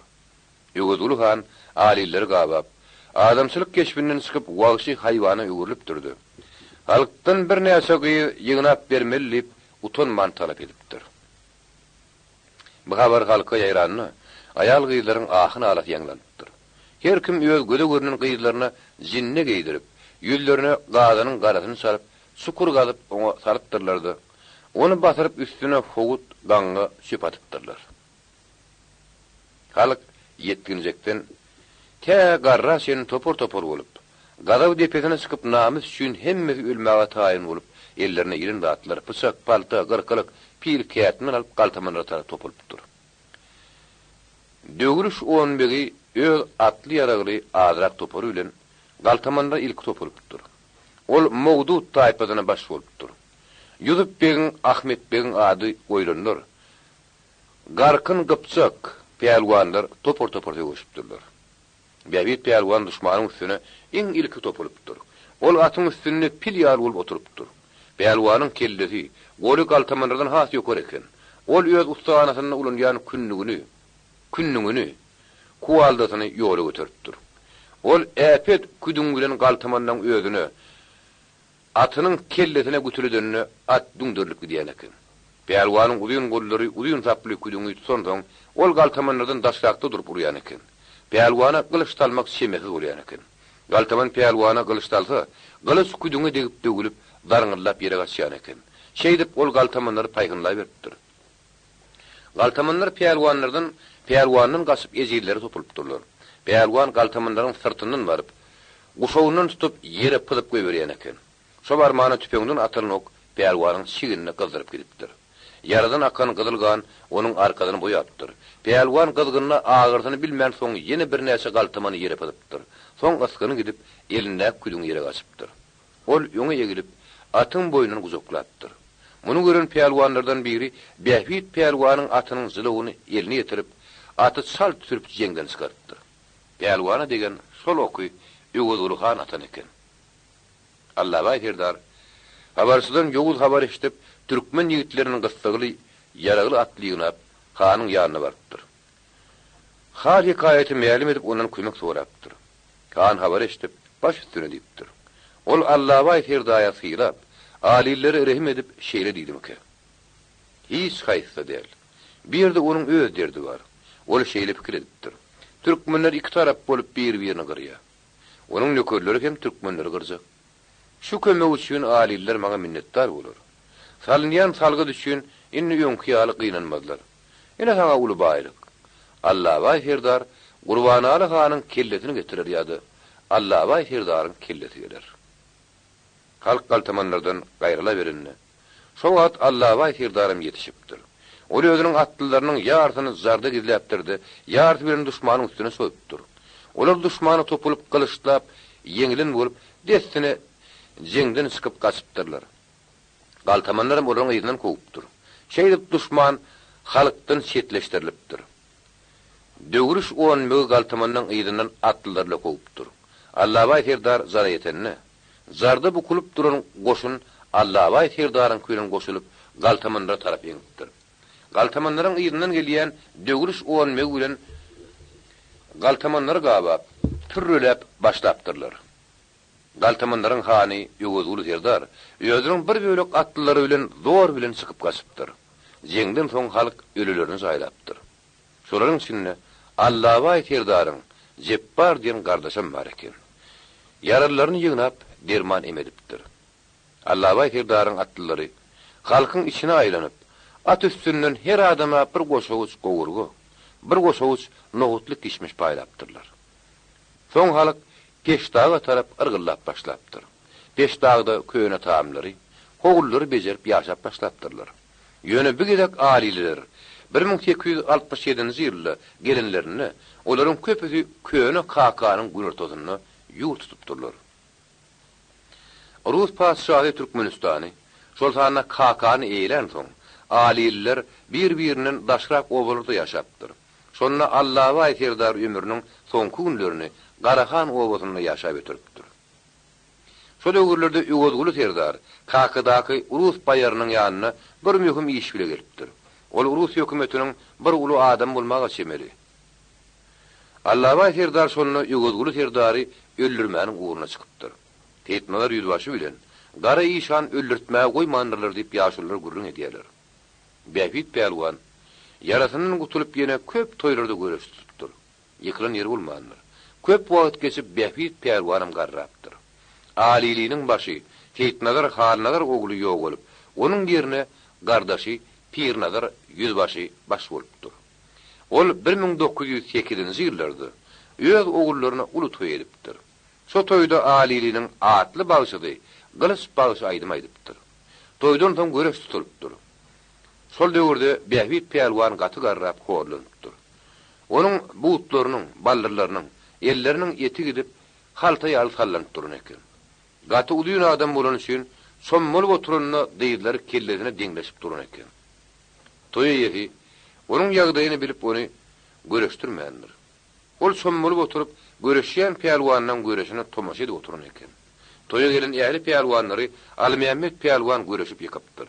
Göreşden soň toýuň ýeri könüden gelýän düzgün boýunça Filap birinji gowy baýragy Behbit pelwanyň ýöňüne, ikinji baýragy Almehmet pelwanyň ýöňüne uklapdyr. Okuzylaryň bilişi ýaly Almehmet pelwan Behbit pelwanyň öz sakydýarligini bilip durunum bolsa, elbet onuny garrap has güýçden gaçan gadap edipdir. Onu Filap saklanaýmaly eken görün. Saklanyp bilmän pelwan baýragy göreşip alsyn diýipdir. Behbit pelwanyň gahar gelip ýerine düýge galypdyrdy. Arka ýapylan şäkmen ýere taşlap, märekäň ortasyna duran Almehmet pelwanyň bykynyndan iki penjeti bilen bir gyzyp ýere pylsapdyr. Pelwanyň agyzy burnundan gan görünipdir. Halk arasynda Behbit pelwan marady gurrunlar uruşdan olar köp edilerdi. Häzirem o arada biziň bilmeýän gurrunlarymyz halk arasynda badyr. Alilleriň peşdagyň taryh hem ýaşullar tarapyndan köp edilerdi. Soğuksuzluk zamanında olar barada ýadyga almandyr. Men şo gurrunlary şöpläp düzüşdirip beýan etdim. Merit Bayramov. Serkerdeler serdardyr Supan uly. Deke ýomut ýemreli. Göklüň ýygnap etdi toý. Tüýnügi töwjet ýadylan. Mehmana çykdy 5 ýüdöý. Ýüd ýetim toplum gulanly, uly bayragyny goý. Şyn Supan, serkerdeler serdardyr Supan uly. Ak gelinli, ağladırmak, yığınanar bol öýleri, hayıp o meňli bedenli, hedre tali ýaýlagy. Şirmaý ak gaşa ýerden, ırgak düdürdün şaýlary, şyn Supan, serkerdeler serdardyr Supan uly. Gurbana Arıhan, bekiş serdar, durmuy iýler atlanyp, namys ar sillerge ýetdi, şir kimin haýbatlanyp, syýynyňy bilip, syýynyňy bile urup, düşman görünni mertlenip, şyn Supan, serkerdeler serdardyr Supan uly. Pan dünýä neýledin, mürde ýygnan ýüzbaşyny. Müň ýigit mutu bolardy, eşidenne toguşuny. Girse han otoguna, begler salardy köwşüni. Şyn Supan, serkerdeler serdardyr Supan uly. Supan Suhan, Supan uly Şeýtmeler ýüzbaşynyň garratasy. Kitabyň soňy. Kitap Körleriň Türkmen Döwlet Kitapkanasynyň studiosynda ýazga geçirildi.